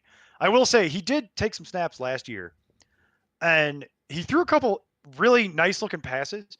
So they gave him that like one like series, like that one game, and he looked so bad that they sat him down, and I was like, all right, let's not totally throw the baby out with the bathwater. But because of that, he has to pass the Tyler Palko competency test before I'm willing to like deal with that. No, my streaming options this week are in reality, it's Zach Ertz, Evan Ingram, Theo Johnson, and then AJ Barner is my next one. Mark Andrews would also appear on that list if he was available in your league as a streaming option, but that's only because he's playing Miami. I'd actually go and the other I way don't feel and I don't go feel to, good go to about likely. Because if Lamar's back, that's where I would lean. This is also why I don't want to deal with any of it. Correct. But really. Again, if Like- you're bringing up Andrews, I'm going to bring up likely because Yeah, I guess that's fair. go with the talent. That's part of why I would. Well, that's a stretch. It's in the world of pet owners. That's a big stretch. That's why I was saying I'd probably avoid all of it, and that's where I was like, for me, it's more like Ertz, Ingram, Theo Johnson, and then AJ Barner. Further down. AJ Barner has the most risk, but Washington is trash against opposing tight ends. But you have a similar problem now where the last time we saw that team, Barner had a pretty good game, but they were also throwing it to Arroyo. Yeah. And that's what I've been waiting for. Yeah. Is, are they going to go there in Arroyo's rookie year? After the bye, It's hard to say. This would be Hard the to say. time. This would be it, exactly. Because Barner, the last time we saw Barner, he put up that lovely 2 and then went on the bye. He'd had 3 good games in a row and then put up a 2, and then they went on bye. Right after Arroyo had a big game. His only big game, by the way, as a pro. So it's like, we'll see. It's hopefully Zach Ertz is available in your league, like or Ingram, probably more realistic. So anyway, play it. All right, and that wraps up Tight End Roulette. Spin the wheel, place your bet. It's time again for Tight End Roulette. Presented by Ballpark Franks. They plump when you cook them. Import concept is in no way affiliated with Mark Sanchez or Ballpark Franks. Be strong. Started the ending one. Forgot to turn that off before I switched him.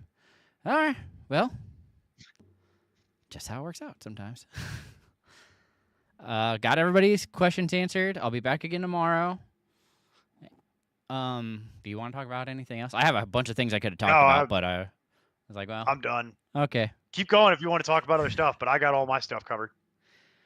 There are things I wanted to talk about, but there was a lot more questions that were in depth and that we needed to discuss. So Pick one. Pick one of the things you wanted to talk about. Pick the thing that's closest to the top. Okay. What are your thoughts on the Chubb Marks split in the Houston backfield? It's very confusing to me how Marks is continuing to play better, have the big plays, and then they continue to use Chubb. It's the same situation that there's so many of these. That's part of the reason I want to talk just split backfields, because I have Monongai and Swift, I have Dowdle and Hubbard, I have Holland. Like, all these are almost directly 50-50 splits, and Yeah. it's extremely frustrating. So I figured I'd go with the one that I think most people would be dealing with the Chubb and Marks. Well, that one, they're all different is the thing. They're all different. They're none of them are exactly the same. They work the same from a math perspective, but it's for different reasons. The I can tell you rest of season, I have Chubb at 39 and I have Woody Marks at 25.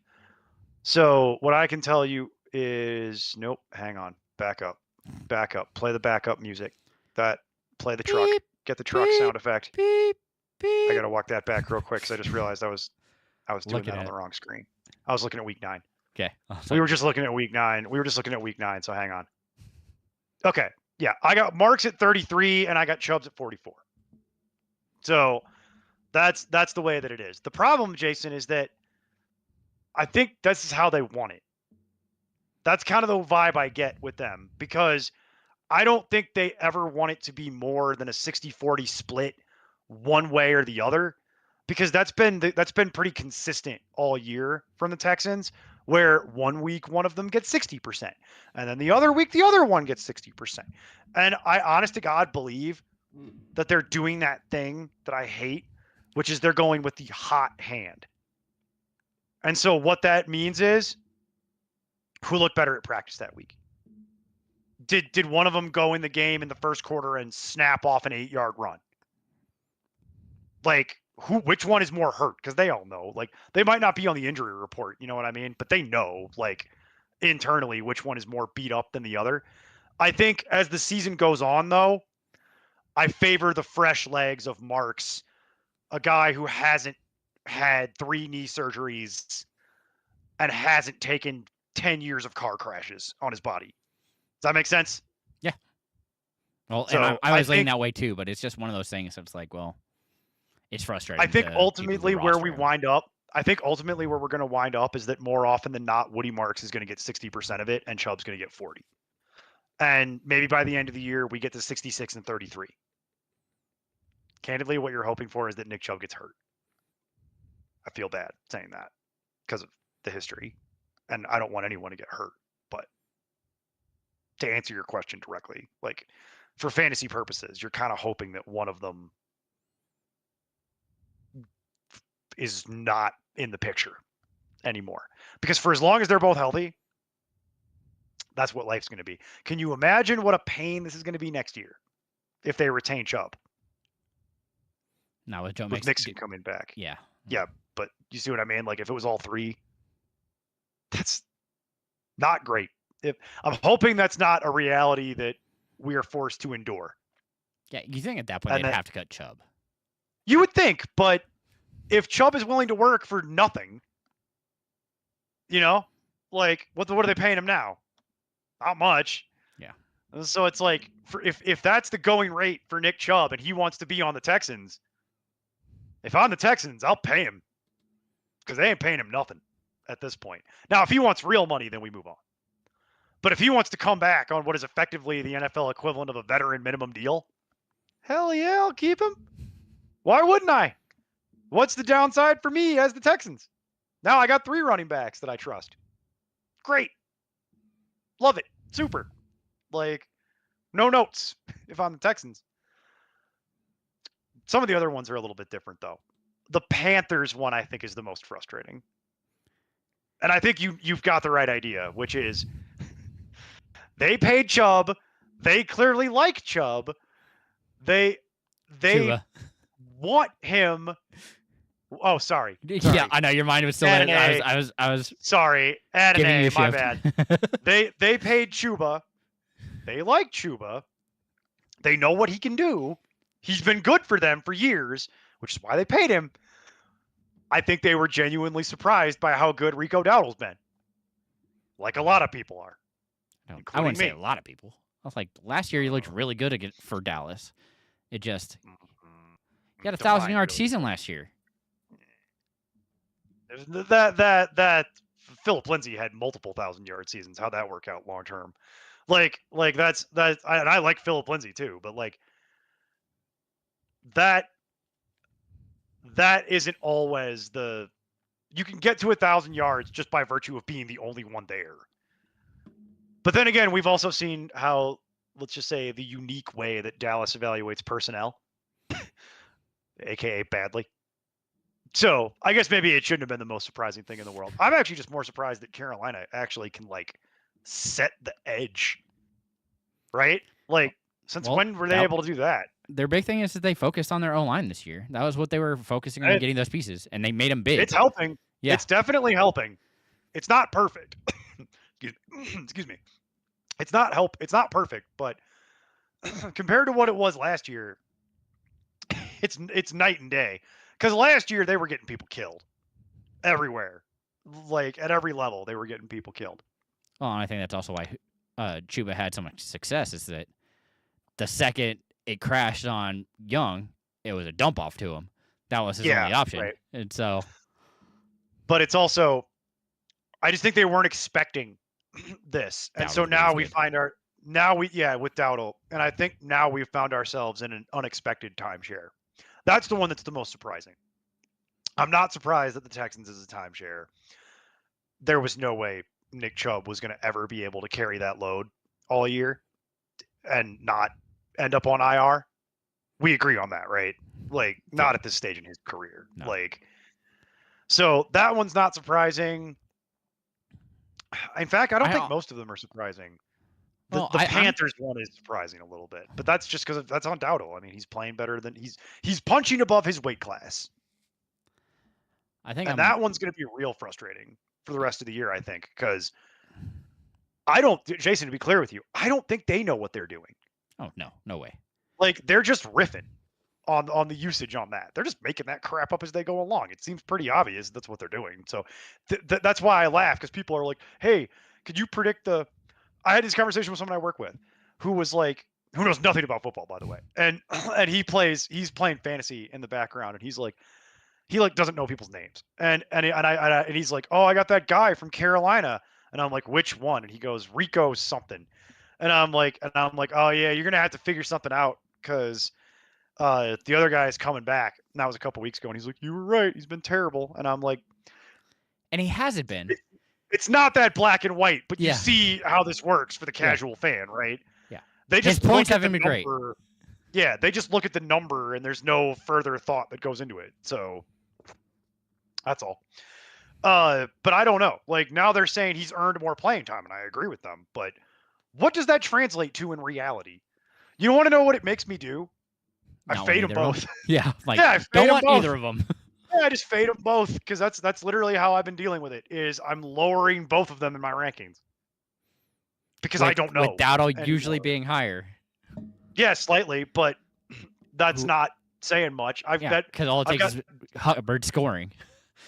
Yeah, right. And then all it takes the other way to not trust Hubbard is Dowdle catches some dump offs. Because to your point, when you take the dump offs away from Hubbard, that is way less attractive. Yep. Way less attractive. You're not talking about borderline. You're not talking about RB2 anymore if you're taking the dump offs away. You're lucky if he's a flex. Yeah. You're talking like that's your best case is he's a flex. Yeah, he needs those dump offs. Those dump offs are very important. So if we get into a situation where Dowdle is going to be getting all the passing down work consistently, well, then there's your answer. In PPR, at least. Yeah. It makes it nice and simple. So, since you brought up the Texans, I wanted to answer that, but then I figured I would address the elephant in the room, which is probably the most common question that I've had all week and last week, actually. So really over the last 2 weeks. is trying to figure out what the Carolina splits are, and I've told a lot of people the same thing I just said here, which is Good luck. you can't expect me to know the answer to that when the Carolina Panthers don't know the answer to that.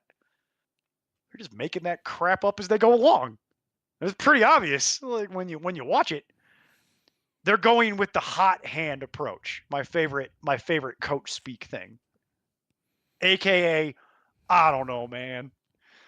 Like, but I can't say that into the camera because I'll get fired. So we'll say we're gonna ride the hot hand in the game. All right, Daniel has last question. Last question because it's Halloween, okay?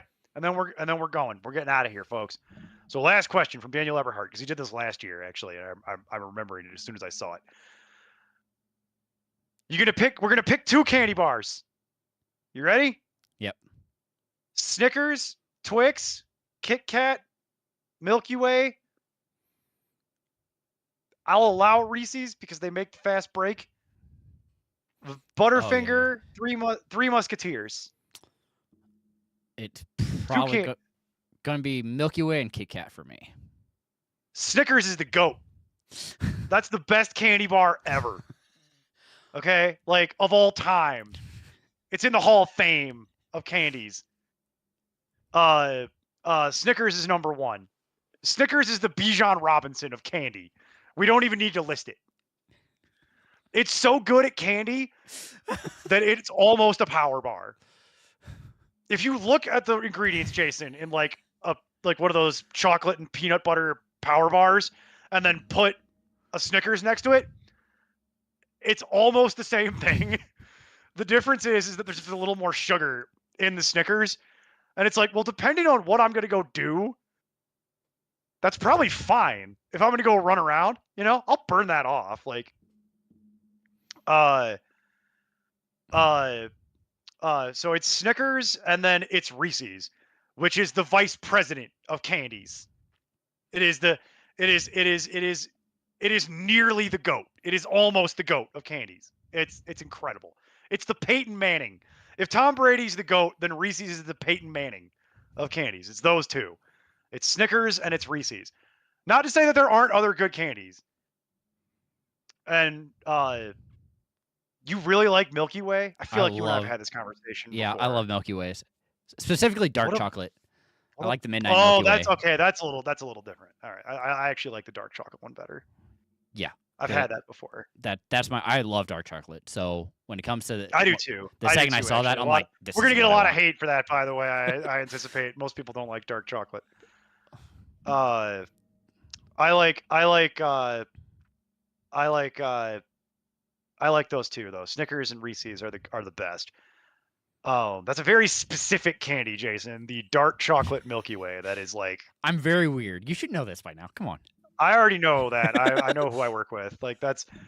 Well, I'm not really the authority though, because like I don't eat very much candy, but as in that like I eat like virtually zero candy, so I don't. It's not like my thing. So because of that, by the way, a lot of the candies I tend to like are that like mix of sweet and salty, whereas the normal Milky Way is just way too sweet. Yeah. It's just like a sugar bomb in my. I can't eat that. Like it's way too much. Well, I drink Mountain Dew, so it's like I want the sweet things. Yeah, just but that's sweet. like. Yeah, but like I don't know. I don't know about all that. I'm not really the right person to ask. I put hot sauce on everything, if that helps you. Same. Like I put hot sauce on literally anything. Like it's like that. Specifically type of deal. sriracha, if I can. That's my go-to hot sauce.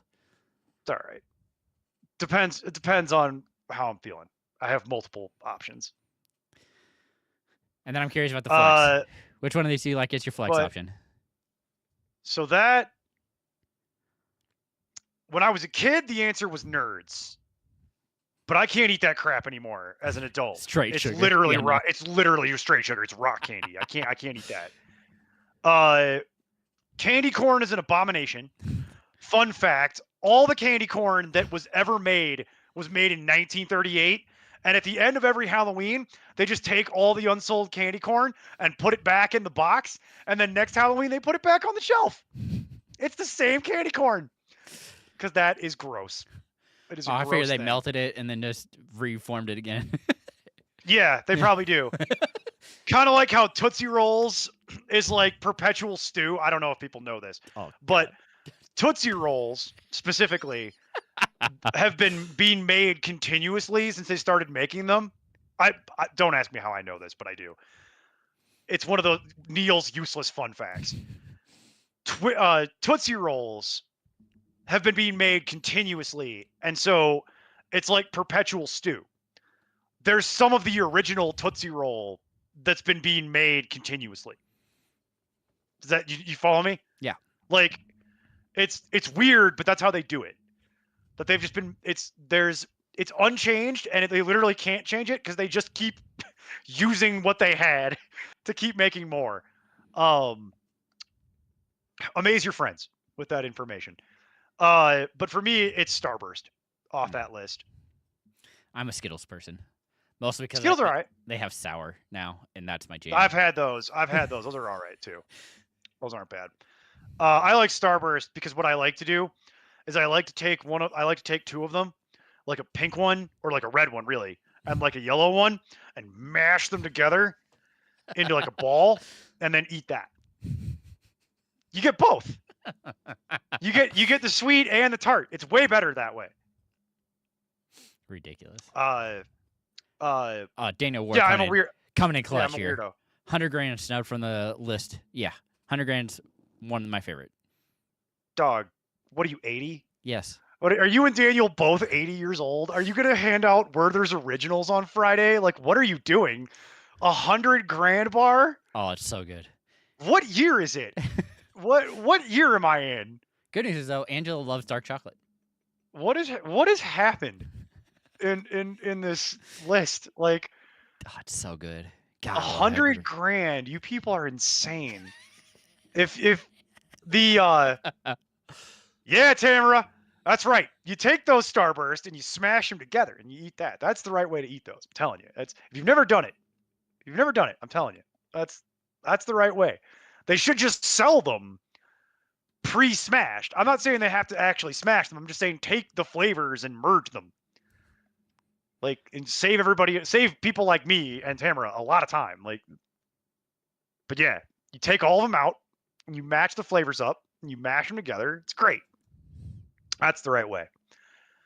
And then I have not had a Butterfinger Tamara in like 20 years, probably, since The Simpsons used to do commercials for it. That's how old that I was. Like, when probably the last time I had a Butterfinger, when The Simpsons were their main advertising conduit.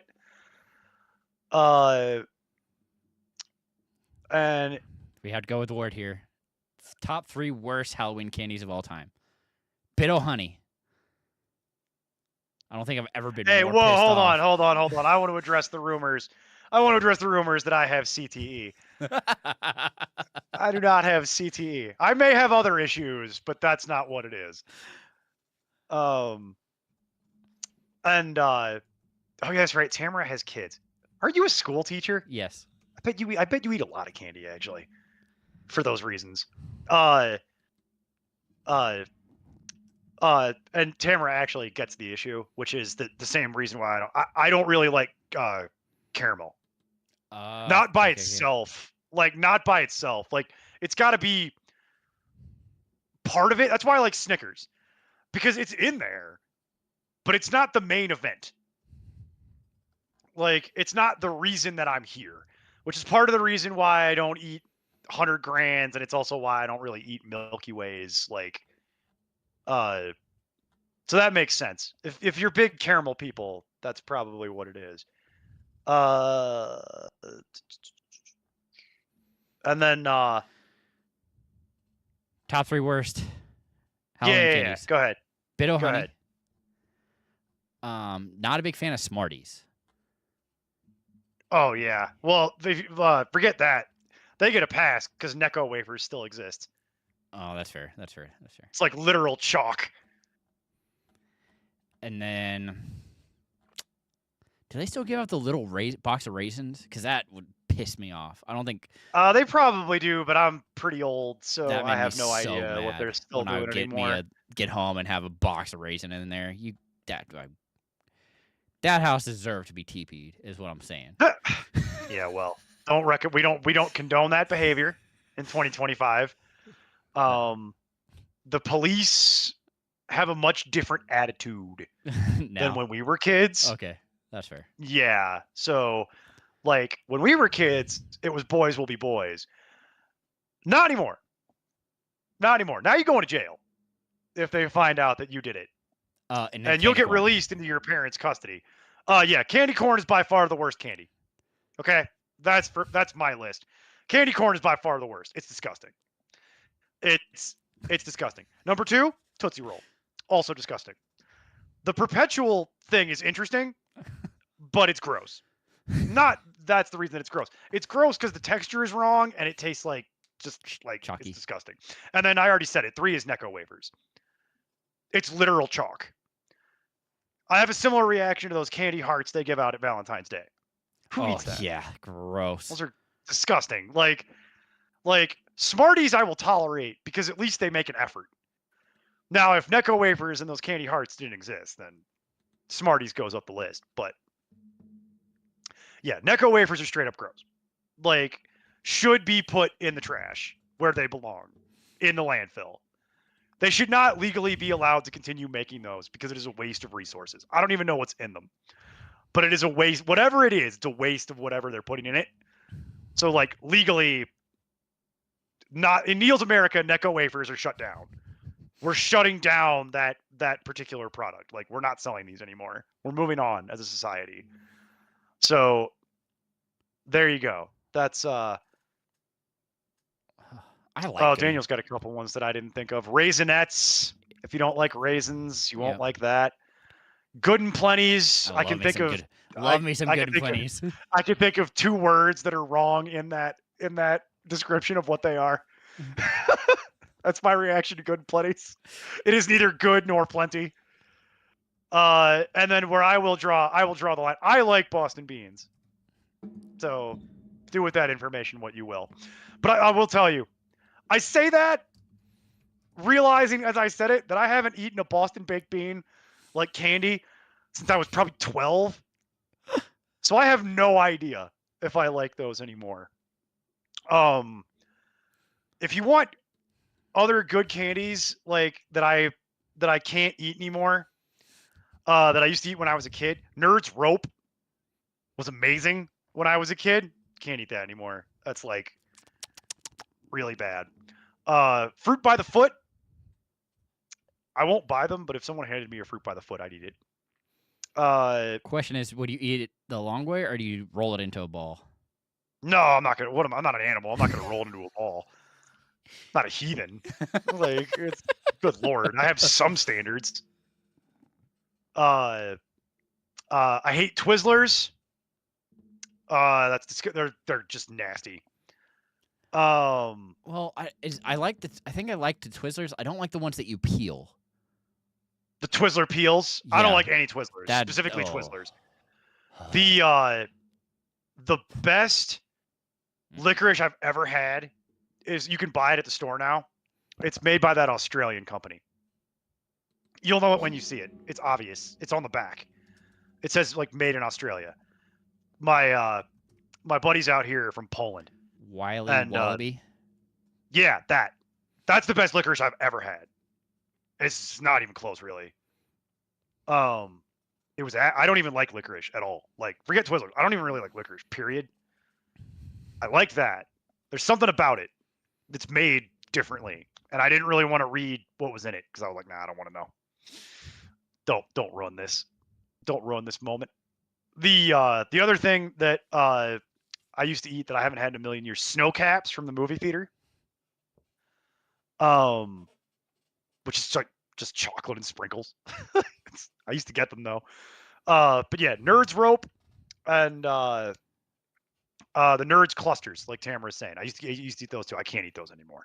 But man, I used to love those when I was a kid. I used to love getting those in my candy. Oh, you should get them from Sonic. Well, I guess, do you have Sonics out there? I'm assuming you do. Yeah, we have Sonic out here. So you can throw that in water. It takes just enough off, but you still get kind of the flavor from it. It's enjoyable. No, not a fan. Okay. I'm not sold on that idea at all, but there were a number of things I'm not sold on in that. The first one being Sonic. You go for the drinks. I don't know. Maybe Sonic's better in Kansas, but the one thing I do I've like been- from Sonic though is that they have this Frito chili cheese wrap that's like one of their snack things. My jam. What's it gonna look like when they hand it to me? Is it gonna look like A someone little threw burrito. up onto a net? Okay. Kinda Is it, or is it gonna not look like that? Because It's gonna look like a I'm little burrito. skeptical. Okay. Take you at your word. I just remember going to Sonic in Ohio a number of times when I lived out there, and it was not a place you would go sober. That's fair. Uh, That's how I found out about these. So yeah, that kind of makes sense. Okay, yeah. And it says like what? Twizzlers or Red Vines? If I had to, I mean neither for me. If I had to, it'd be Red Vines. Yeah. Tootsie Pop or Blow Pop? Blow Pop. Tootsie Pop's nasty. I agree. Um. And yes, you can put. So one of the No, cool no, things about Tamara. That's Sonic- what he said. No, Tamara, that's what he said. He said he was going to put nerds in water. I heard what he said. That's where I started squinting at him because he started losing me at Sonic, and then he lost me completely at nerds in water. And I'm like, what the hell are you yammering about? So, no, you heard him correctly. I was endeavoring to move on, but if you want to call attention to it, I'm here for it. I just can't call attention to it because I have to work with him.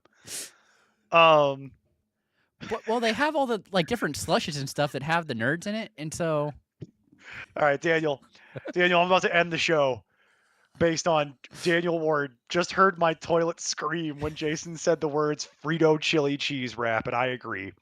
That might be the greatest comment we've ever had on this show, and we've had some good ones. Yeah, Jason's toilet has PTSD. whoa, rude. I'm completely fine. It's all I'm super healthy. Mountain Dew. Okay, all right, Mr. Mountain Dew. There's zeros now. That should count for something. Yeah, that aspartame gives you cancer, but sure. It's less aspartame. It is less. And yeah, Daniel said like he can't eat Gushers anymore. I used to eat a ton of Gushers. I can't eat that anymore either. It's like I had a pack of those not that long ago that someone gave me, and I was like halfway through it, I'm like, oh, why? What am I doing? Like what am I doing with my life? I've never had an orange Twizzler in my life. That sounds terrible. And I have had the Cadbury Mr. Big Bar. And I can say, worth it. Yeah. If you've never had a Cadbury Mr. Big Bar, it's worth at least one to check it out.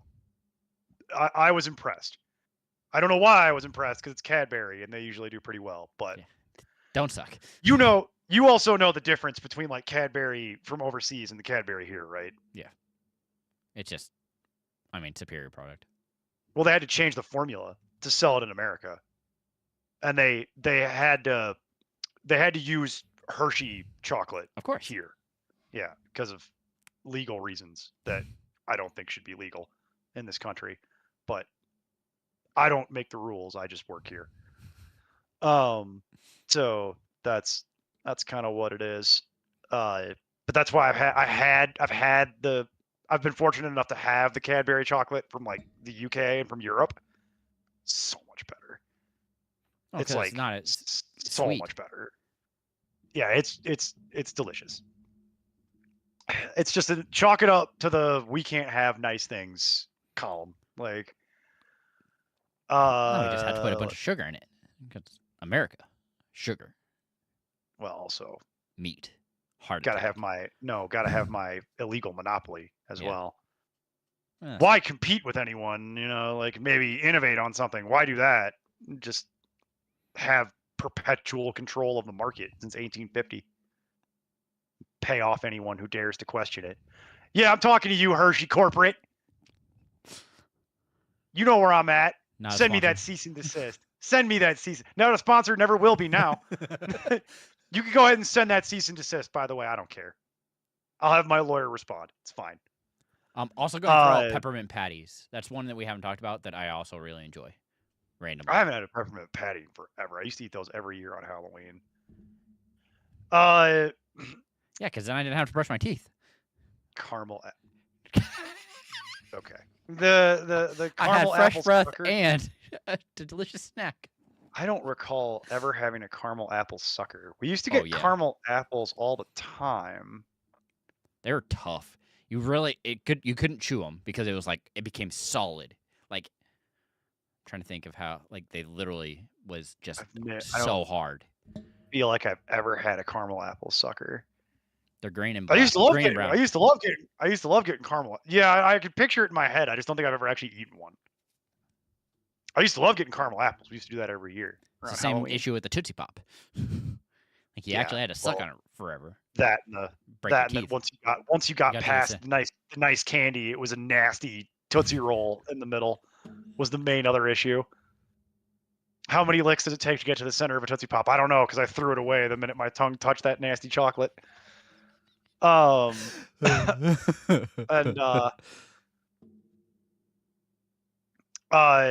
and yes, Daniel, that's the other reason why the Canadian chocolate also tastes better because the standards are different.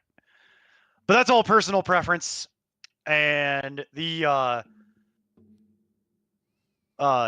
had one more and I lost it somewhere in there. Oh, I remember what it was. Gross. We have to do the one that we have to do every year. Every year this topic comes up, whether it's on this show or someone you know. Almond Joy, yes or no? I don't love it because I'm not a big coconut person. Okay, see that's exactly the split. It's because I love Almond Joys. I won't like buy them, but if I'm given them, I will happily eat them. And I remember like around Halloween, I would trade stuff to get people's Almond Joys because they hated them so much, and I'm like, these are great. You people are insane. But that one is like it always just comes down to how much do you like or dislike coconut. And I'm very pro coconut. Remember people that gave those whack looks? See the comments? I lost all credibility instantly. See what I'm saying? Like I know what I said. You think this is I'm 40 years old. You think this is the first time I've had this conversation? Like it's I know a lot of people hate like Almond Joys, and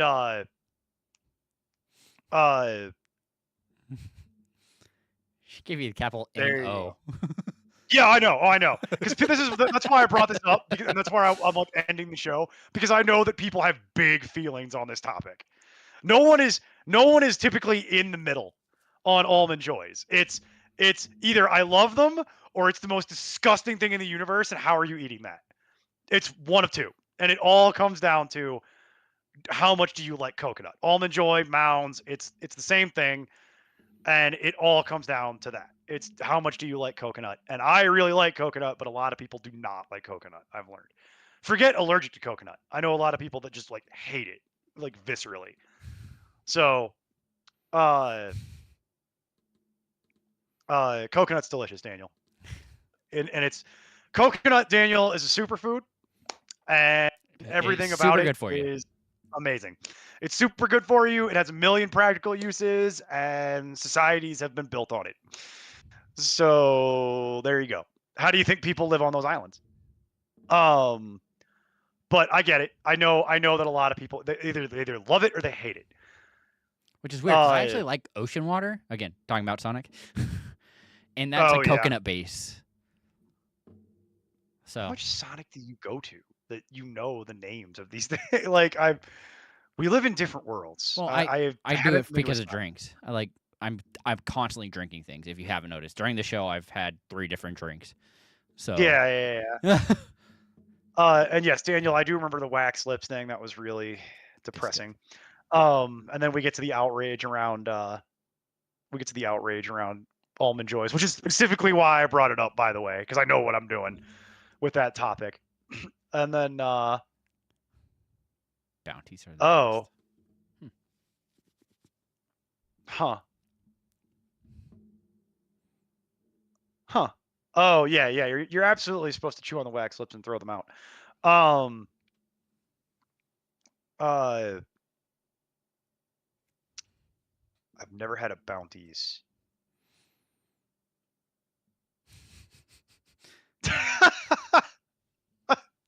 Frito, chili cheese, ocean water, Sonic, Nerds and Water is the average Kansas City resident diet. That's probably real. You forgot barbecue.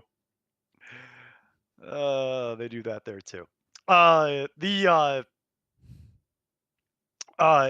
other thing that people didn't bring up is, do you remember the nickel nips? Oh, Those, if God. we're talking about wax candy, the Little bottles. little cola bottles that had like pure sugar water in there that you're supposed to rip the top off and then just drink. That might be one of the nastiest things that we used to eat when we were kids. It was a horrible, horrible thing. Like, and then people wonder how people got diabetes. You know what I mean? It's like, yeah, that would be like the literal reason you got diabetes is those things. It's like a Pixie diabetic sticks? nightmare.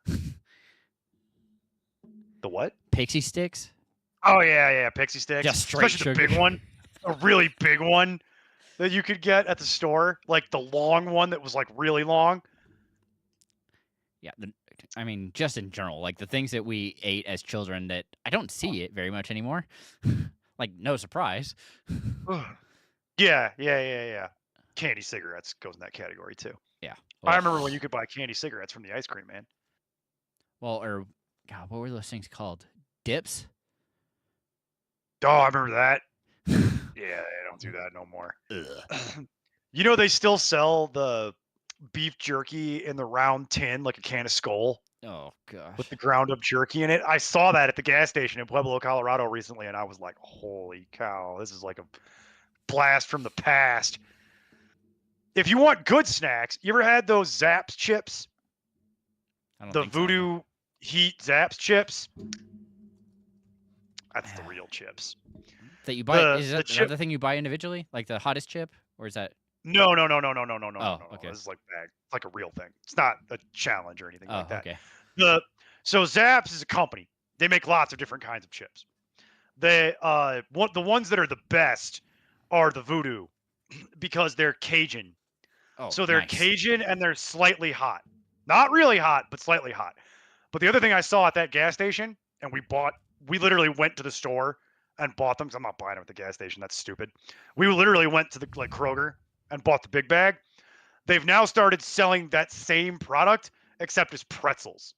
So it's pretzels with that same seasoning on it. Oh yeah. That's the good stuff. That's the good stuff, folks. Those are the real chips. Trust me on this. Like those, you want buy 2 bags because that first bag is gonna just get nailed. Like, but it's not even gonna make it home. Like it's and then you got to have another bag to give out to the family and the well wishers, children, whatever, what have you. And then Daniel, I'll give you one on my way out here, which is for your wife. Does Angela like those Dove chocolate minis? They're like a little square that's like individually wrapped, and you can like buy a bag of them. Yeah. You know what I'm talking about? I'm No, a I'm fan. sure you do. I'm just saying, like, if your wife, I assume that your wife has had those. If by some miracle she has never had those, go buy a big bag of those at the store and just give it to her.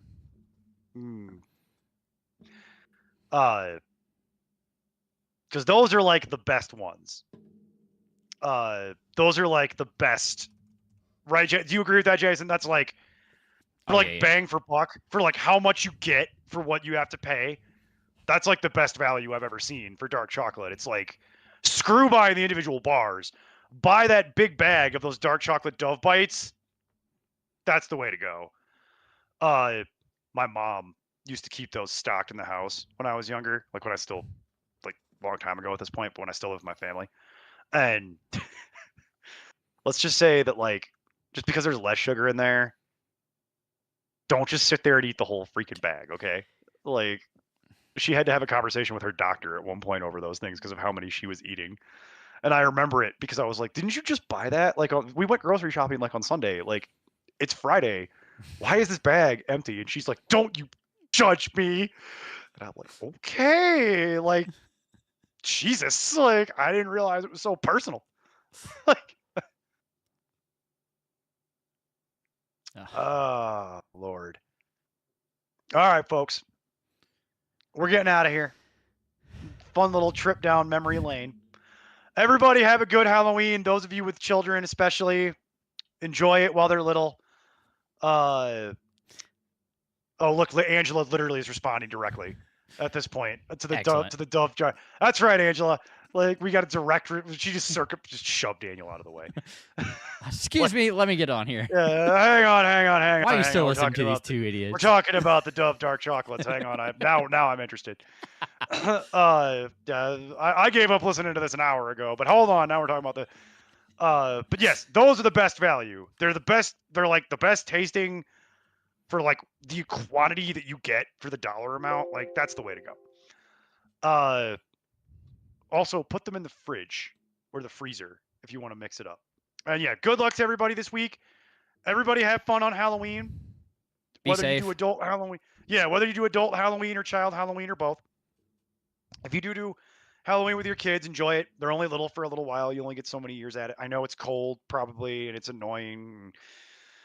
Nobody wants to do and it's on Friday, so it's like everybody's exhausted. You know what I mean? But like, go do it. And if at all possible, try to do real trick-or-treating, not trunk or treat.